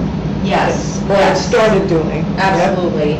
So that is the other Excel spreadsheet in there, which I put together, looking through what's required of the community energy plan, or I'm sorry, what strategies are, you have to either. That's the thing that doesn't put down. Yeah, yes, You need big paper. yes. Yes. You have to, You did that. look at the strategies that are there, and you have to either say, are you doing them, are they complete, or if the answer is we're not doing them, you have to give an explanation as to why, which is not a big deal. Okay. So we did get through this part, and that's where it's like Franklin's progress, and here's some resources we can use. And some of this you did a while ago, right? Yes. Because there's some stuff that's out of date. Yes, Your comments. we did this a while ago, so there's a lot of things that we're already doing, which is great. There are some that are easy that we can do, and then there are others that it's like we cannot do, like this one here, for example. This one that says accelerated deployment of renewable energy and distributed energy systems. So strategy 2.1.3 is biomass facilities may be a good source of energy production. That one here, we have not interested, right? But in our plan, we're going to put a reason why is this not going to work for us? And that's fine, it's okay if it doesn't work for us. Who's JC? Where is it under? 1.6, anti-idling, JC working on this. JC, okay, let me think here. 1.6, because I did this a while ago. Who is JC? Oh, Justin, that's our old intern. Oh, Justin, yes, Justin. I'm like, who is, yes. Okay. So this is a starting point about the anti-idling enforcement. So we can update that and basically say we're still, we are working hard to get our sign ordinance done. There are some that are not going to work for us. The solar marketplace campaign we have here, not necessary. Google has an app that will do this, and there's Project Sunroof. So we can go through this as we go. I just kind of want to show you, this is our initial stab at it. We have the model plan. I now have all the data, so I'm going to try and start putting it together. What do you need from us?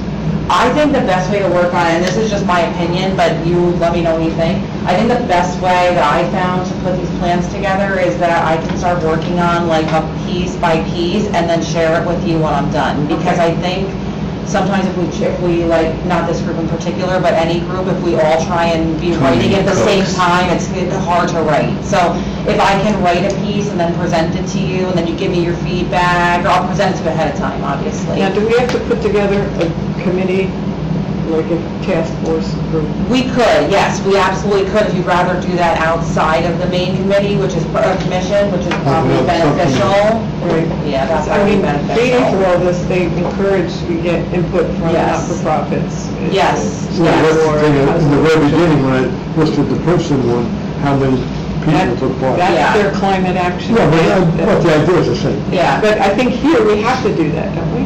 We have to, yeah, and again, we do have a requirement, so I think the best thing to do would be maybe put together a group of us, once we get some data like down on paper for us, I think then we can share it with Check, I figure, and Lower Raritan, and see if they have any comment, I'm just feedback. wondering if we should get partners like on the Board of Ed. I mean, there's such a huge institution in town Yeah, in terms absolutely. of building use and vehicle use. Yes. Are they doing any sustainable Jersey things? I think Maria said that one of the schools is enrolled in. Because there's a lot of reference schools. in the guide to sustainable Jersey just for schools. Yes, yes. And is anybody in the Franklin Board of Ed, at the top level, Yeah. not at the individual schools, working on that? I don't know if anyone at the Board of Ed is. I believe there is a person at Claremont that's doing it for Claremont, but I don't know about the other schools. So I don't think there's a Board of Ed person. Claremont was, of course, built as a lead building Yeah, also. yeah, yeah. Well, they have, I think they still have someone who's sort of responsible for data. We used to get data from, for our Sustainable Jersey That was, certification application. Okay. Before, there was the separate thing for the schools.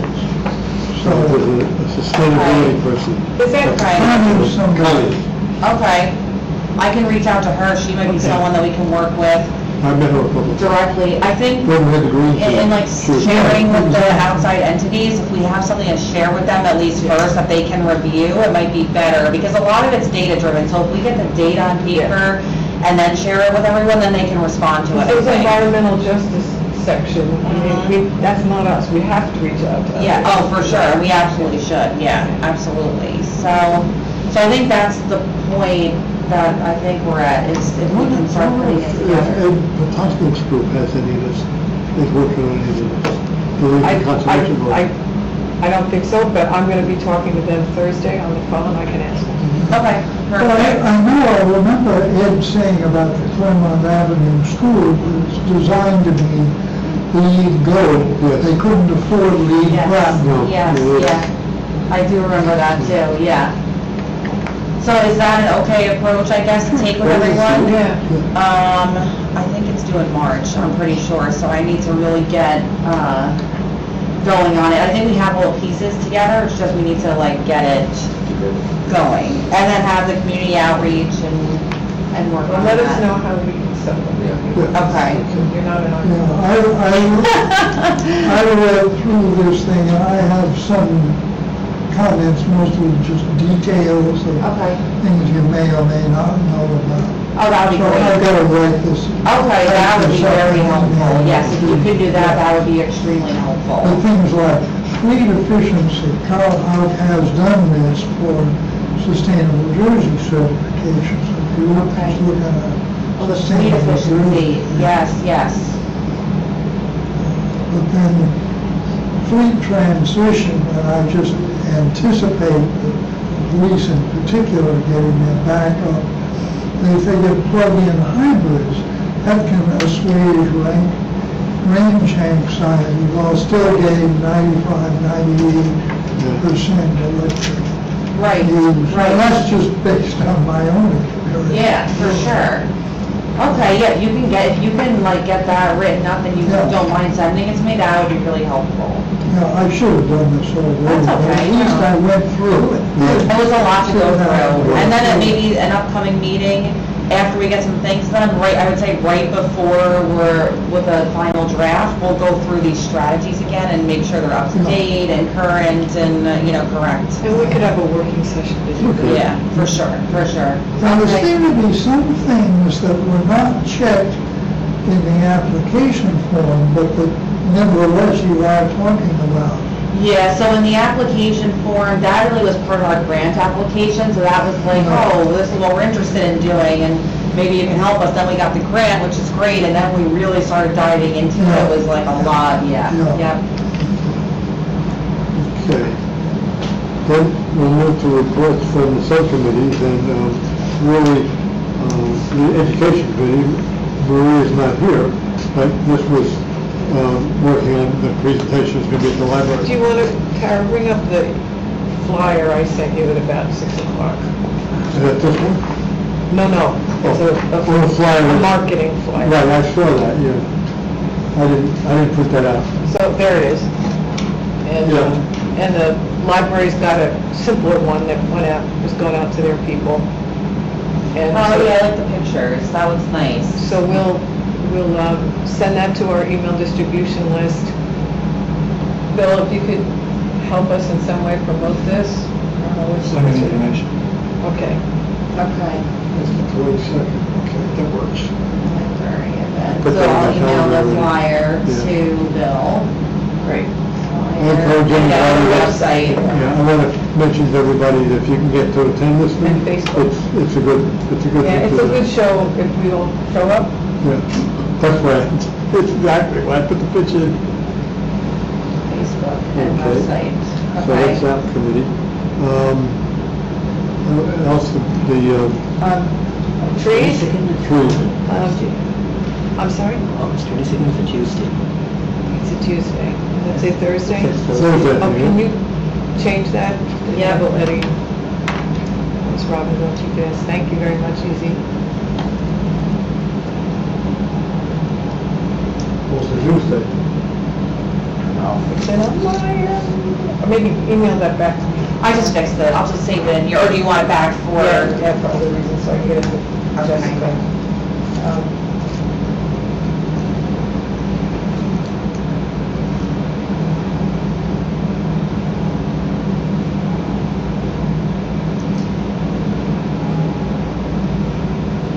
Okay, I'll email it back to you.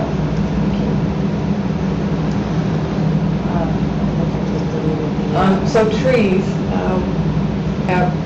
I have it on my list to reconvene the that's one subcommittee. thing. But Yes. Ted and I went out on Friday, and then I finished up on Sunday. We went to the northeast quadrant of town and went up and down every street and made a note of the streets that we think could use more trees. Oh, great. And I sent everybody an email that has a proposal that we'd like your approval so we could send it on to That's a Tuesday. the Shade Tree Commission, and if they approve it, send it to the township. Now, I have this feeling that it's desirable if we make a presentation to council, so that to try to get the council Aware. a buy-in. Otherwise, we're not gonna tell how to detour it. And I think Cause the public, nothing to happen. and the public, I think, would like to hear that we want Yeah. to do this. So, everybody should have gotten an email from me with the proposal and the list of streets. Does anybody have any objections to it? I have comments Okay. coming from a shade tree position, since Great. I am on shade tree. And basically, I have several things, I'm just gonna read it to you because I couldn't remember it all. But obviously, a lot of time and good work by both Ted and Robin, so thank you. Really good work. That said, from a shade tree perspective, one, you discussed planting trees in the grass area between sidewalks and roads. And this, I believe, has been approved by Shade Tree and the DPW for a few reasons. Some large trees in these areas could cause roots to uplift the sidewalks. We don't want that. Large trees planted under overhead wires are not good. Smaller trees, such as ornamental trees, like the ones being planted on Hamilton Street, provide little or minimal shade, providing little or minimal relief as far as the heat island effect is concerned. Next, planting on private properties, residential or commercial. This would be contrary to what is allowed in the ordinance if using the Shade Tree Trust Fund money. Also, it would, if we plant on private property, how do we say no to one yes to one and no to another. Those decisions could be considered arbitrary, and it could be considered political. So different issues there. Of course, a positive to that is that if we do allow planting on private properties, it could encourage or incentivize other property owners to plant, but we need to plant good shade trees, not ornamentals, which is what a lot of people want to plant on their properties. Again, because of the heat island effect. Because we want to do this to increase canopy, and ornamentals really don't do that. Then we get to maintenance of the trees, including watering and mulching. What guarantee do we have from these private property owners that they're going to take care of them minimally 2 to 5 years, so they'll survive until when they survive on their own? That all said, the plant on private property using shade tree trust funds would likely have to have the ordinance amended if that was going to happen. Getting back to tree maintenance of not just private property but all properties, Shade Tree has been asking for over a year for a plan from DPW. We really want to have a plan. We want to plant more trees. We obviously want to plant more trees. And we have been advised that DPW has no plan, possibly not the manpower.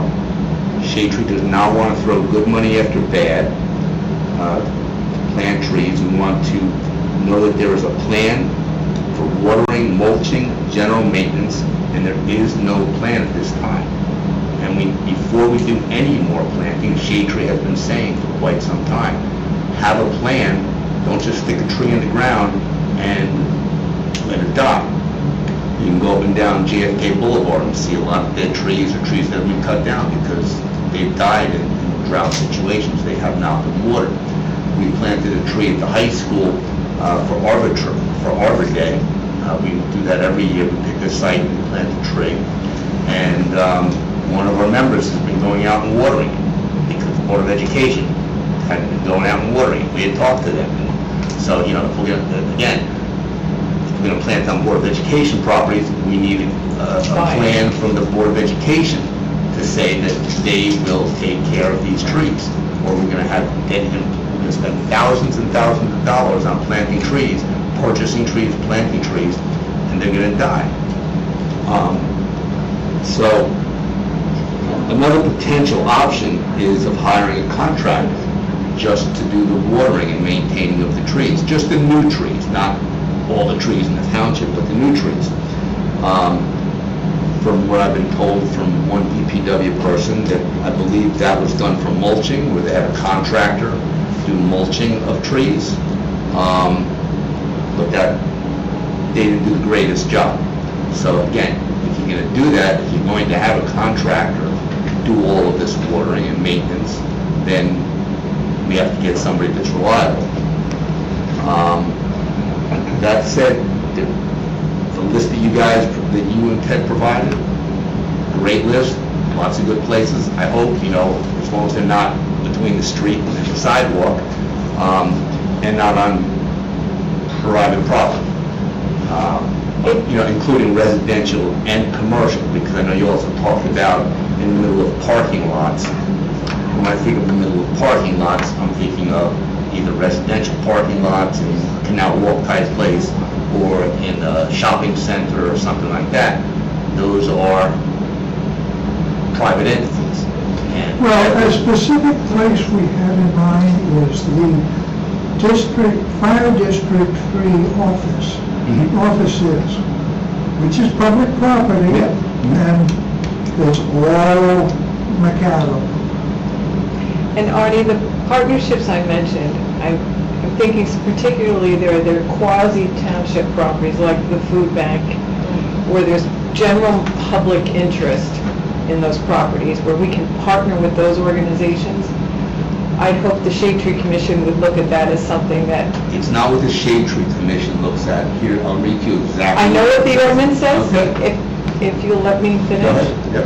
That I agree with you, that I think recommending some amendments to the Shade Tree Fund ordinance would be appropriate if the Shade Tree Commission agrees that if we could partner with entities that would agree to help maintain the trees, that the township provides the tree and plants it, and they will maintain it.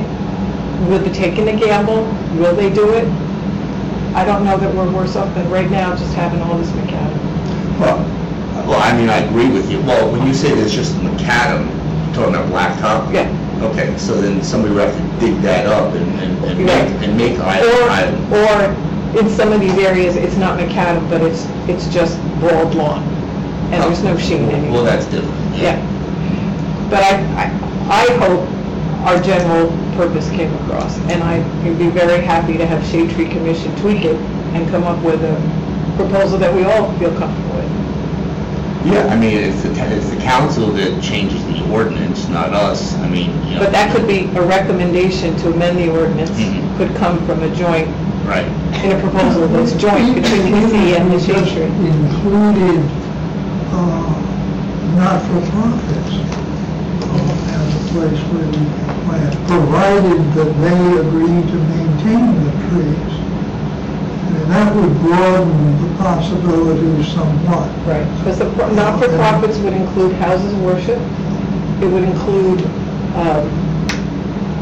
places like Great Expectations and Parker at Somerset, and but even in that neighborhood, there are not-for-profits that could stand more shade around them, and it would benefit the entire community.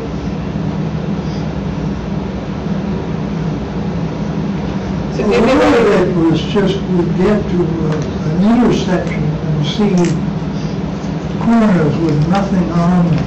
And typically, I didn't record where there were and were not sidewalks. I think our comment on sidewalks was mainly about Home and Ambrose, where there's no room, but there's like 18 inches between the sidewalk and the street. Yeah. We see we can't Right. really do anything there. So I think if we lob this to the Shade Tree Commission and let them tweak it, If they're interested in making the recommendation, and if the Shade Tree doesn't want to make that recommendation, this committee can make that recommendation. but I think it might have more juice if it came from us both. Would you be willing to, I would have to think about it. whether you would bring this to Shade Tree? No, I would definitely bring it to Oh, Shade thank Tree. you. That's what I'm Yeah, asking. Definitely, Yeah. yeah. You know, I think then we want to put something in saying it is essential to have a maintenance plan Yeah. for new street trees. Oh, yeah, well, it's true about anywhere that we're going to spend money from the Shade Tree Trust Fund to plant trees. Just don't sound too much like we're against spending money from the Shade Tree Trust Fund. The trust fund is there for trees to be planted. And we can spend it. I can see a lawyer for a warehouse saying, you haven't spent any money from the Shade Tree Trust Fund for the last 5 years. I argue that you cannot, if you're not using it, you can't ask me for money for the trees I cut down. Yeah. Well, we'll wait to see if that happens, and we'll wait to see if somebody in the township can get us a plan to maintain the trees. So we're not just putting sticks in the ground, which is what they turn out to be. It's like the ordinance, If we spend substantial amounts of open space money for DPW to do things, I don't see why we can't spend some money from the Shade Tree Trust Fund for maintenance. I'm not arguing with that, I agree. I And I think- don't have a problem with that. I think the ordinance permits maintenance, doesn't it? Yeah. Yeah. Yeah, that's fine. But if you're told that, well, we don't have the manpower to do it, and we're paying 12 people out of open space trust fund money to maintain our parks and rights of ways and things like that, and then we have droughts, and the grass doesn't have to be cut because there's no droughts, those trees should be getting water. No. I mean, I can't talk for who's responsible for what and, who has what to do, because it's not my job to say, what people's job responsibilities are, other than we want to put trees in the ground, but we only want to do it if we know they're going to be taken care of. And Mostly being watered and mulched. And Arnie, to the extent DPW listens to the Shade Tree Commission at all, I mean, all my life, living on a farm, I grew up being told you plant trees in November. And if DPW is planting them any other time of year, I think it's a question for Shade Tree to go back to them and say, why are you doing that? You plant trees in November, most of the time you don't end up having to water them. If we're planting trees in April and May, we should have our heads examined. I don't know if I 100% agree with that. If you're planting them in early spring, and I know you grew up on a farm, I didn't, so Early spring, you still end up watering in the middle of the summer. I agree. And that's why it is optimum to plant them in the fall, but if you're going to plant them in the spring, you need to water them. But just because you plant them in the fall, you still need to water them for the next 2 to 5 years to make sure. Not necessarily. Well, Lower incidence of watering. I am taking the words of Bob Warlocker when I say 2 to 5 years. Okay? What is his degree in? You know what, that's a very good question. All I know is we talked about it in Shade Tree, talked about it in Open Space. Shade Tree fought because there were plans going on. We talked about Hamilton Street, where the guarantee was going to be that the developer was going to guarantee the trees on Hamilton Street for 1 year. And we fought like heck to get them to say 2 years. And finally they did change it because the person in the township who we were dealing with said, oh no, we only do 1 year with contractors. We can't do more than 1 year. And we kept beating and finally they agreed to 2 years. And then we were at an open space meeting and Bob says something about, well, really it's 2 to 5 years. And I said, well, I thought 2 years. No, 2 to 5 years. All right, 2 to 5 years. You say so, but if you plant them in the fall, you still need to, that's the best time, but you still need to maintain them, mulch them, Yes. trim them, and water them for at least 2 years, or maybe 5 years, depending on who you're talking to.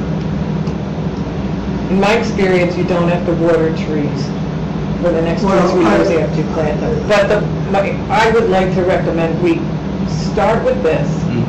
In our work with the Shade Tree Commission on a tree ordinance, I think one of the main things to push for is an arborist who is accountable to Franklin, not just a name on a letterhead from an engineering firm, and someone we can turn to say, okay, arborist, would you go head to head with DPW and figure out the best way to do trees? We have talked about that, Shade Tree has talked about that also, and what we keep getting back is that CME, just like you're talking about, CME, the engineering firm that we contract, has a tree person. I don't know if the person is qualified as an arborist, but they have a tree person who is supposed to be coordinating some stuff. Right. But Has the tree person ever met with the Shade Tree Commission? I believe a couple of years ago. I believe somebody did meet with us a couple of years ago. I'd like to see us get some wording in an ordinance that has someone that's a lot more accountable, Franklin, and visible, and could be a resource for And moments like this. possibly even, I don't know if towns in the area have arborists, if we share an Yep. arborist. Many towns do that. You have a shared service with an arborist, because a good arborist is going to cost you, a pretty penny. New Jersey Conservation Association? Foundation, they actually contract out an arborist to towns. So there's talent that's more than somebody sitting in an engineering firm, somebody who's out walking fields and talking. Because they do a lot of the things that Tara does for us, for towns that don't have a town. I mean, an arborist would work with our DPW, talking about watering and maintenance and trimming trees and all that kind of stuff. Species list, Very, everything. very important species. And not to mention where to plant what kind of trees, and I'm not talking about the between the street and the sidewalk, talking about this area here where the shale is only 6 inches Right. from the ground and you can't plant certain Right. trees there. Dry conditions versus wet certain- conditions. Exactly, things like that, and that's what an arborist would do. Again, we have talked about that ad nauseum, shade tree. Well, let's try to put it And in ordinance. we've been told about CME. Well, let's push back. But I think something to look into is looking at the possibility of having a shared services contract, if that's at all possible. Yeah. That would be a step in the right Yes. direction. Absolutely, yeah. And there may be somebody in Somerset County that would be an easy add-on. Be a for us. town right next door to us, for all we know. AGEC may be a source for that kind of information too. Sure. Is there a state association of shade tree commissions like there is for environmental commissions? There's a Shade Tree Federation that, I believe, on the wall there, for Shade Tree City, what is it, Tree City City USA? Does it say, what does it say on that there? Tree City, USA. And does it say by the... National Arbor Day Foundation. Yeah, that's different.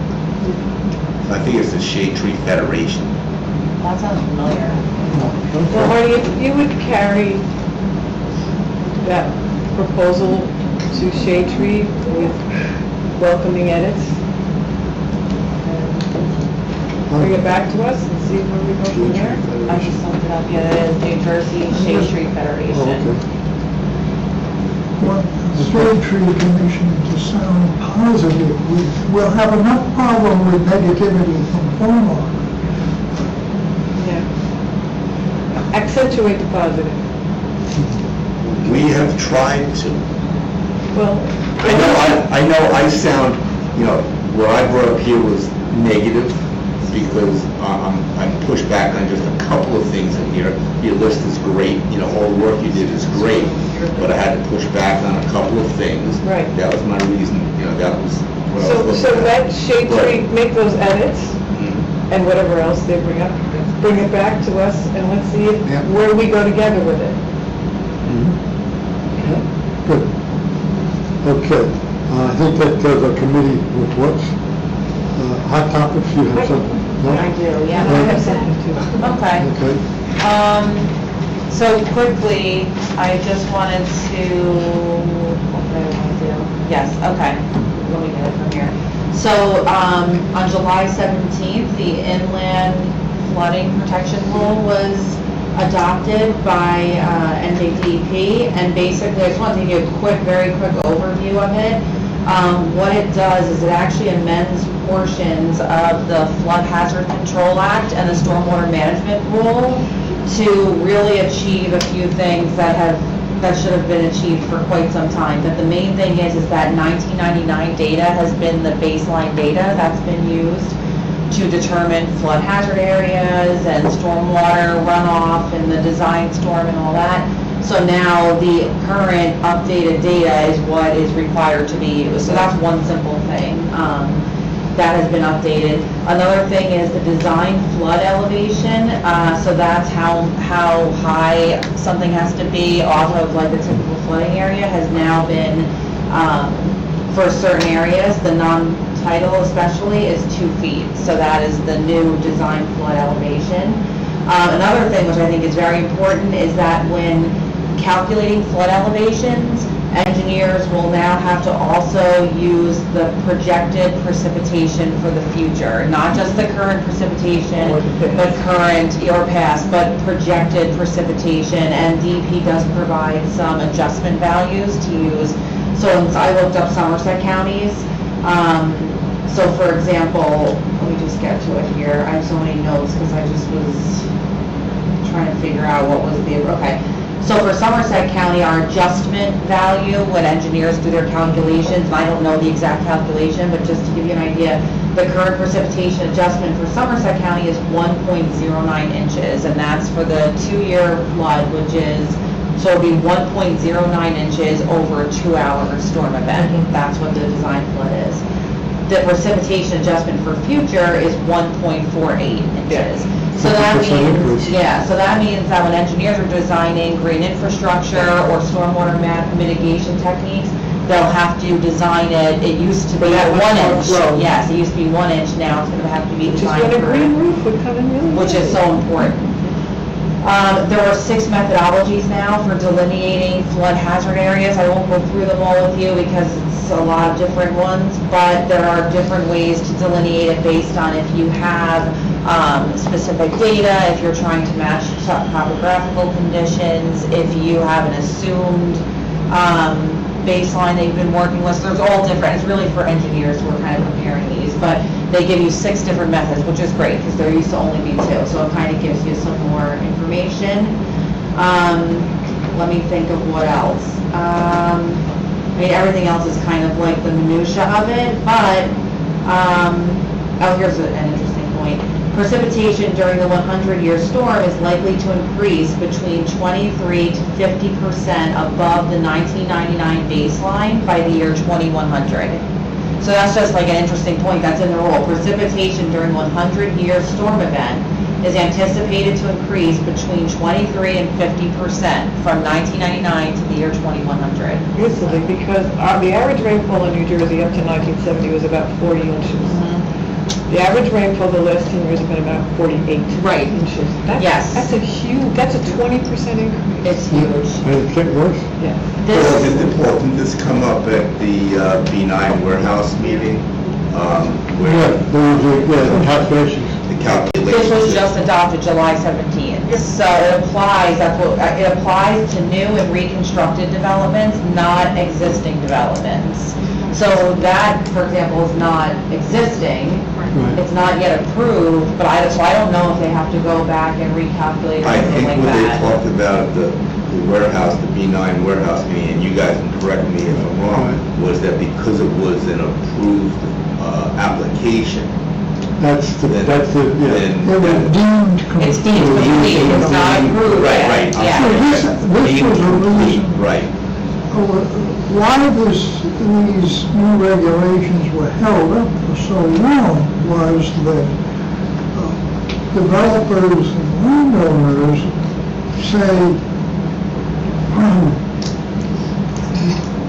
trying to remember just how they put it, that they didn't want it to apply to anything that was in the works. I mean, not yet built, but somewhere in the works of approval.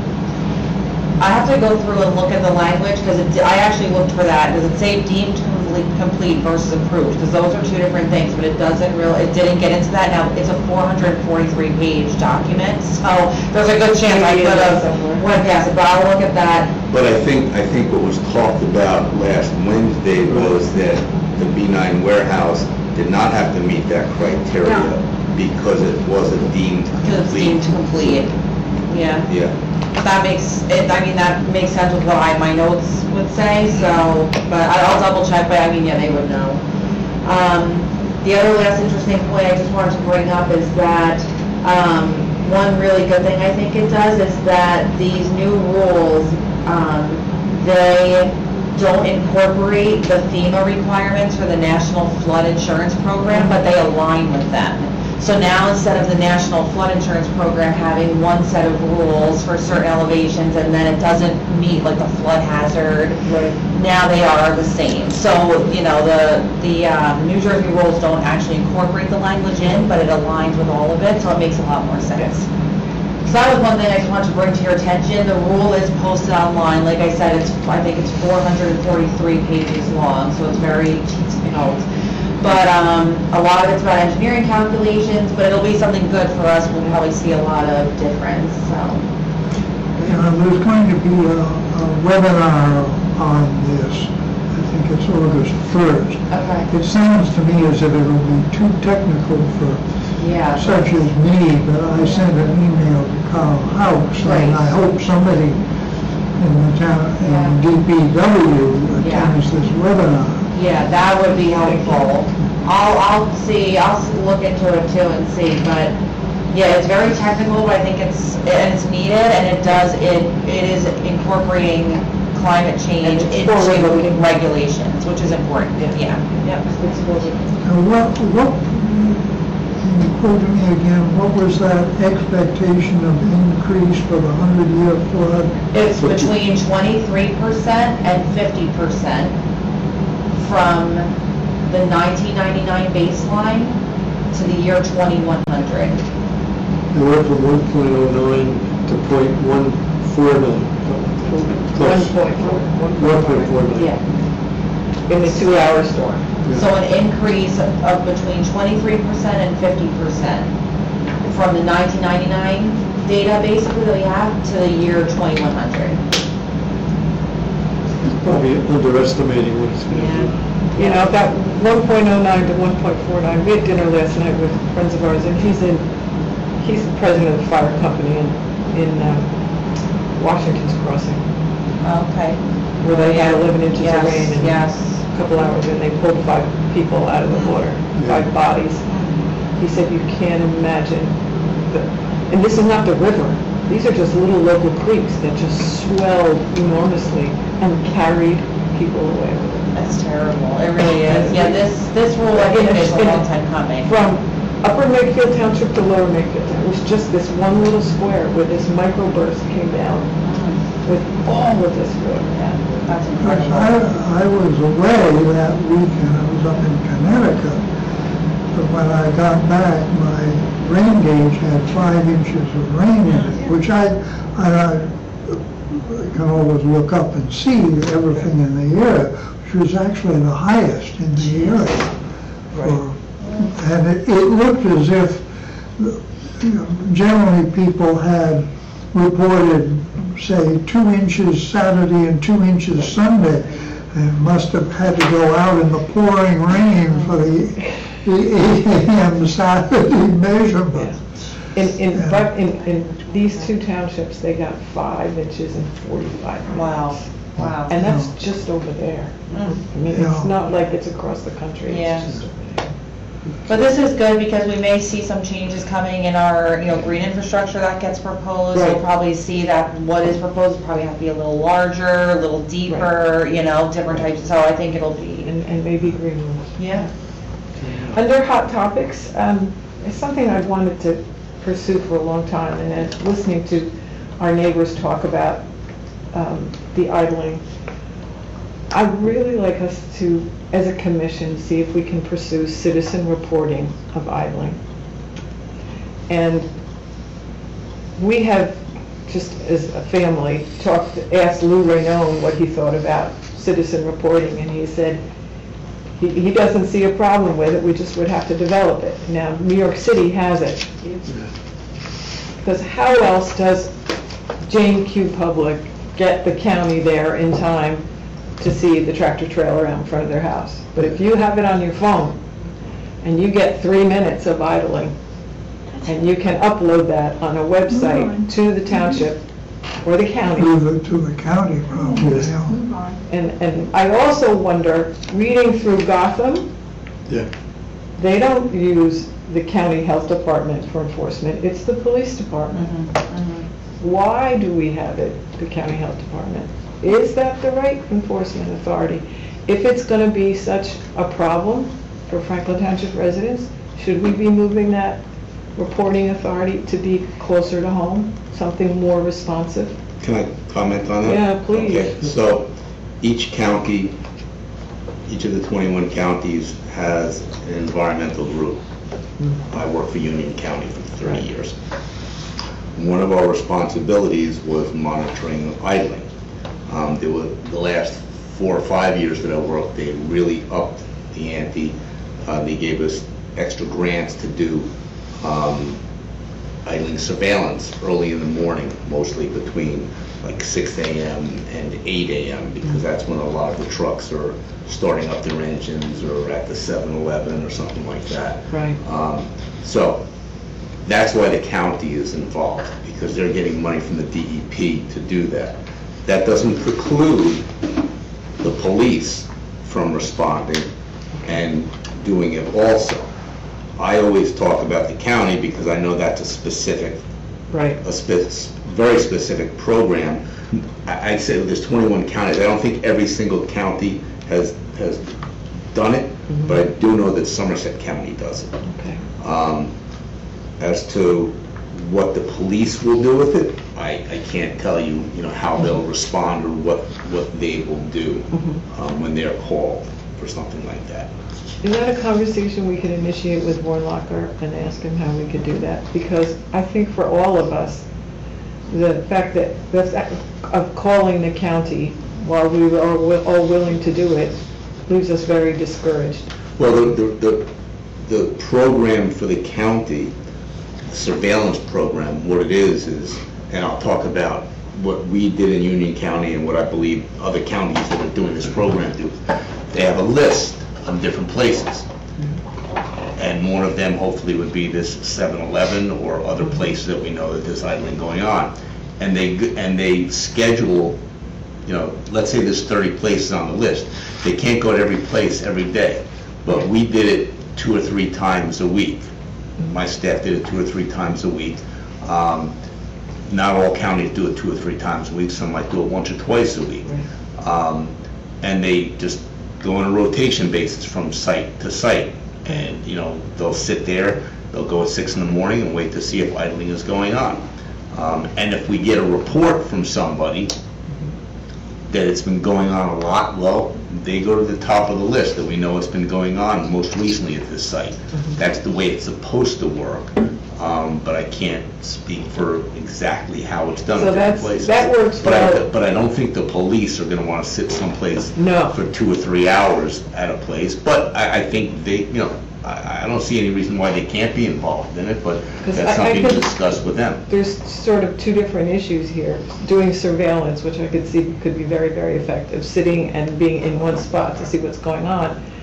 And also the situation where either you're in a parking lot or it's in front of your house and someone is idling right now, and you want that person to stop idling, for any one of us to walk up to the truck driver and say, please turn off your engine, we're scared to death he's going to pull out a gun.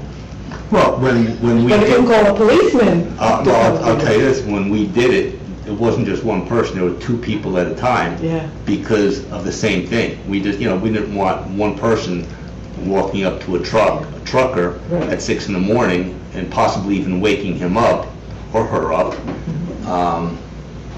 Or even Because just, it is him and hers that, do these things, but even just cars, I'd like to be able to call the police and say, hey, there's a car out here in the Franklin Municipal Complex that's been idling for 6 minutes. Would somebody come talk to this driver and tell him that and cite him? So I'd really like to know what we do with this instead, Okay. because otherwise I just complain about it at dinner parties to my friends. I hear you. I have it on my list to ask. Okay. I will do that. I wanted to mention one thing, if you're on the ANJAC list, they're running seminars on stormwater management and stormwater management utilities. Right, I signed up for the next one. yeah, I think I missed the first is- one, but there's 4 more. And they're recorded, so we can Yeah. go get them. Okay. Yeah. Okay, so that's hot topics. Anything, you're done with hot topics also? Yes. Okay, so old business, anything there? Oh, I'm sorry. Oh, sure. I'm just getting the initial, I understand that the New Jersey Assembly took up proposal, whatever, to, if you want to call it, in internal combustion sales, engine sales in New Jersey. And do we get a chance to weigh in on any of that type of stuff, or has it gone beyond public comment? I don't know. I'll have to look it up and see Yeah. what it is. It's internal combustion cells. Yeah, versus- Sales. Yeah. Sales. I think New Jersey is trying to follow what California. California is Yeah. doing. Yeah, another state's done the same thing. So if we can Right. I'll More see just it. letter of support. I'll see where that's at. Okay. Okay. Anything else there in the old business? No, so I can run through it real quick. Old business, so the trails didn't meet last month, so we're meeting in August. So I'll talk to them more about finding a location for the environmental walk. local health assessment. I'm meeting this week with Safi for the final, so we can do the draft, so that's that. It's like there's always like one more thing to add or change. I don't think we have anything on no mow after Earth Day proposal But yet. no, that's not how it should read. Hold the mow till Earth Day. Hold the mow until Earth Day, Right. okay. No mow after Earth Day is backwards. Hold the mow Till Earth Day. till, No more until Earth Day. Right. hold the mow till Earth Day. Okay, I'll replace on the Or agenda. save the mow till Earth Day. either No of mow. those. Replace on agenda. Okay, I can do that. The only other old business I just wanted to say is I did put in our application for a table for Franklin Day for the EC, so I don't, I can imagine that it won't be approved. What's the date for Franklin Day? It's Saturday, September 23rd, from 12 to 5 at Colonial Park. I will not be here, so I can't help, I'm sorry.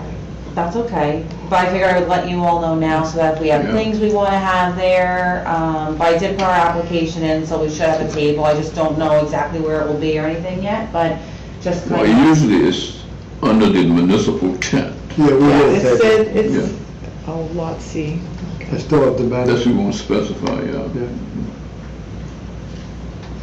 I have an old business question. We talked about getting the schedule from the DPW for the cleaning of the storm drains.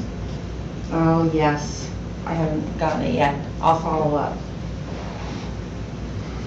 So we can kind of work, our volunteer work around, Oh, for cleanup. yeah. I keep thinking about, but not doing, reporting on the cleaning I've done for my drains. Oh, yeah. He doesn't do it once a year. Report? Just once a year is good, but yeah, I know. All Okay, right. it's pretty clean. Okay. So, we'll entertain a motion to open for public comment. So moved. Second? All in favor? Aye. Okay, Jan, I knew you were ready. Thank you for waiting. So, about the, thanks Tara for mentioning about the new inland flood protection rule adopted on July 17. And no, it has nothing to do with time of application. The DEP, and you're right, it's a very big document, and we had asked our attorneys about it and our stormwater person about it and all. And it's very murky.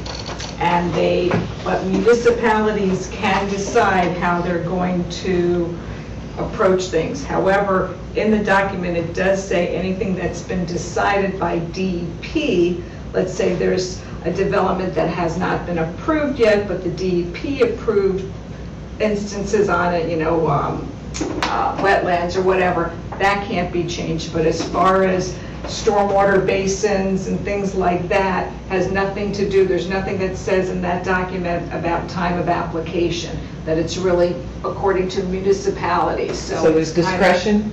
Exactly, and supposedly just very murky, and according to, in reference to B9, so this inland flood protection rule has been going on for a year, and all the hydrologists recommend to developments to go by those numbers, because those numbers were available. And I know as far as B9 goes, Dr. Emerson, another hydrologist that we had hired recommended for B9 to go according to those numbers.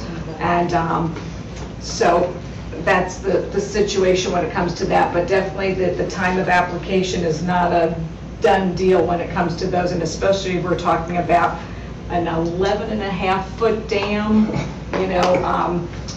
along with other, water basins as well. So I just wanted to mention on that. The other things, that the next two things are just two questions.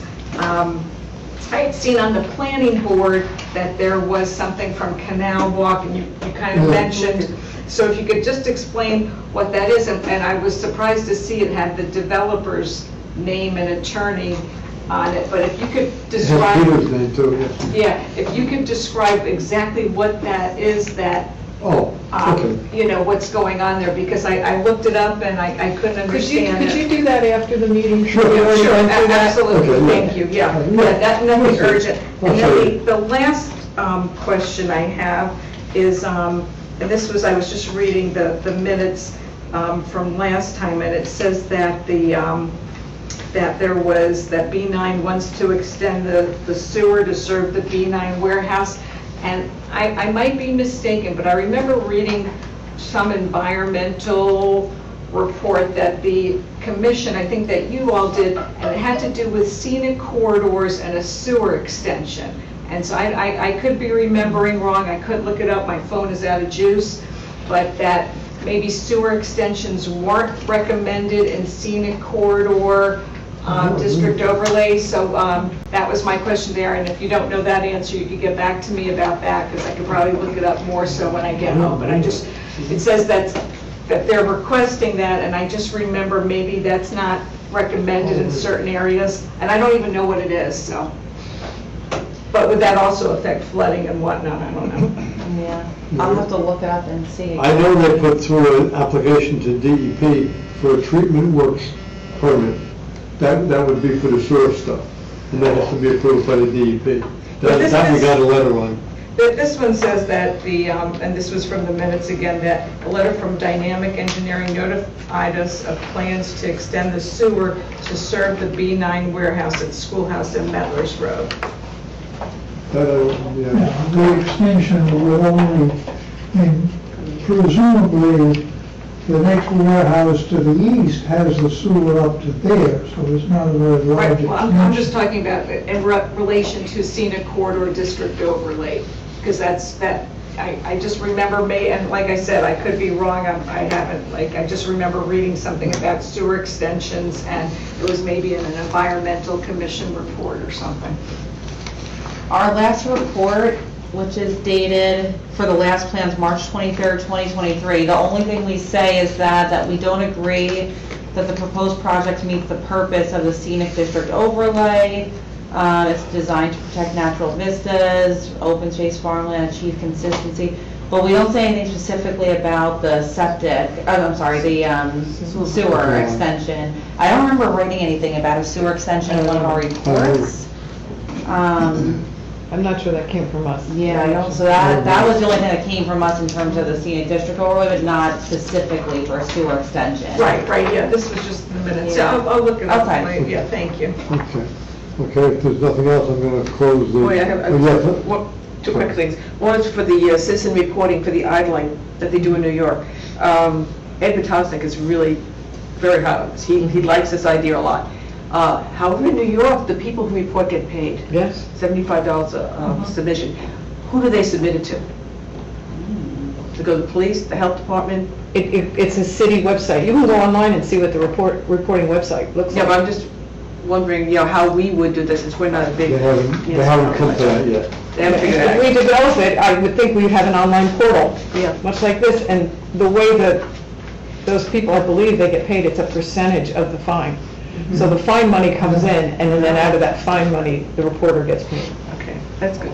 Well, that'd be great. And it would cut a lot of personnel out also. Yes. So it would be cheaper doing that. The other thing is, again, with B9, I was looking at the plans for the landscaping, and although it was asked that they put more trees in, and they said they would, it's not on the website with the application. The same old number of trees. Of the 22 types of trees they have there, 9 of them are not native. I mean, they're not on your recommended list. Some of them are just completely out of this area, like the state tree of Mississippi. Something called a swamp something or another. You have 13 maples recommended. They don't have one maple.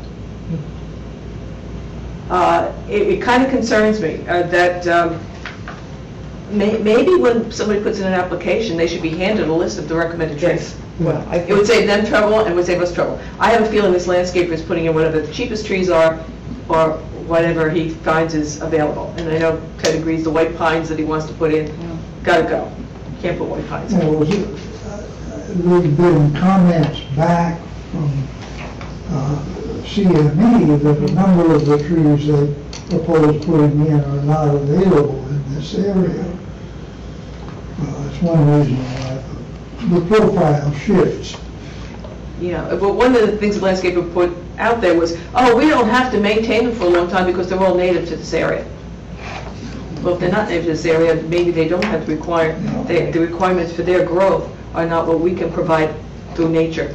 And there was also a recommendation that the ratio of pines to deciduous was out of whack. Right. They wanted more evergreens and less deciduous. And they were counting ornamental trees as canopy. Yeah. Paul, just be careful on that, this, evergreens to deciduous, Right. because evergreens, while they will hide a warehouse, they have much shallower roots. Yeah. So they don't do nearly as much in stormwater management as a deciduous tree does, and they go over in a storm quicker. So we don't want to push heavy Right. evergreens. We may end up regretting it later. It was 30% evergreen and 70% deciduous. That's more like it. Yeah, I've seen in other tree ordinances, they require for a developer, whatever percentage of deciduous was on that lot, that's what you have to plant. Okay.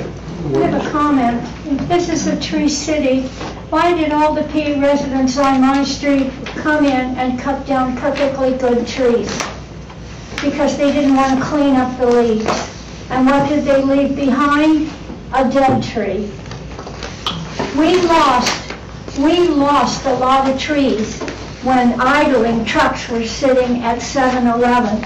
It killed all, at least what, 6? 5 or 6. 5 or 6. 5 or 6 10-year-old fir trees. And not only that, took out a couple of the other trees too. And now we have some kind of bugs that are eating up, they're not lanternflies, they're eating the cherry tree, they're eating all the nut trees, leaves, and they had to be carried in by somebody. You walk under the tree and you get pellemelted by bugs. And by the way, maybe they took out a couple of trees on JFK too soon because they're coming back strong as anything, like tree bushes. So maybe they should look at the tree before they cut the tree out. And all you have to do is write down JFK and you can see this nice little, it's about this tall now, tree bush, where they took out a tree and it says, I'm not dying, I'm coming back as a bush. Okay, thank you very much. Thank everybody. I take a motion to close the Is that what you public. said? So moved. So moved. All in favor? Aye. Aye. Motion to adjourn. Somebody? So moved. Second, all in favor? Aye. Aye. Jacob, Thank you all.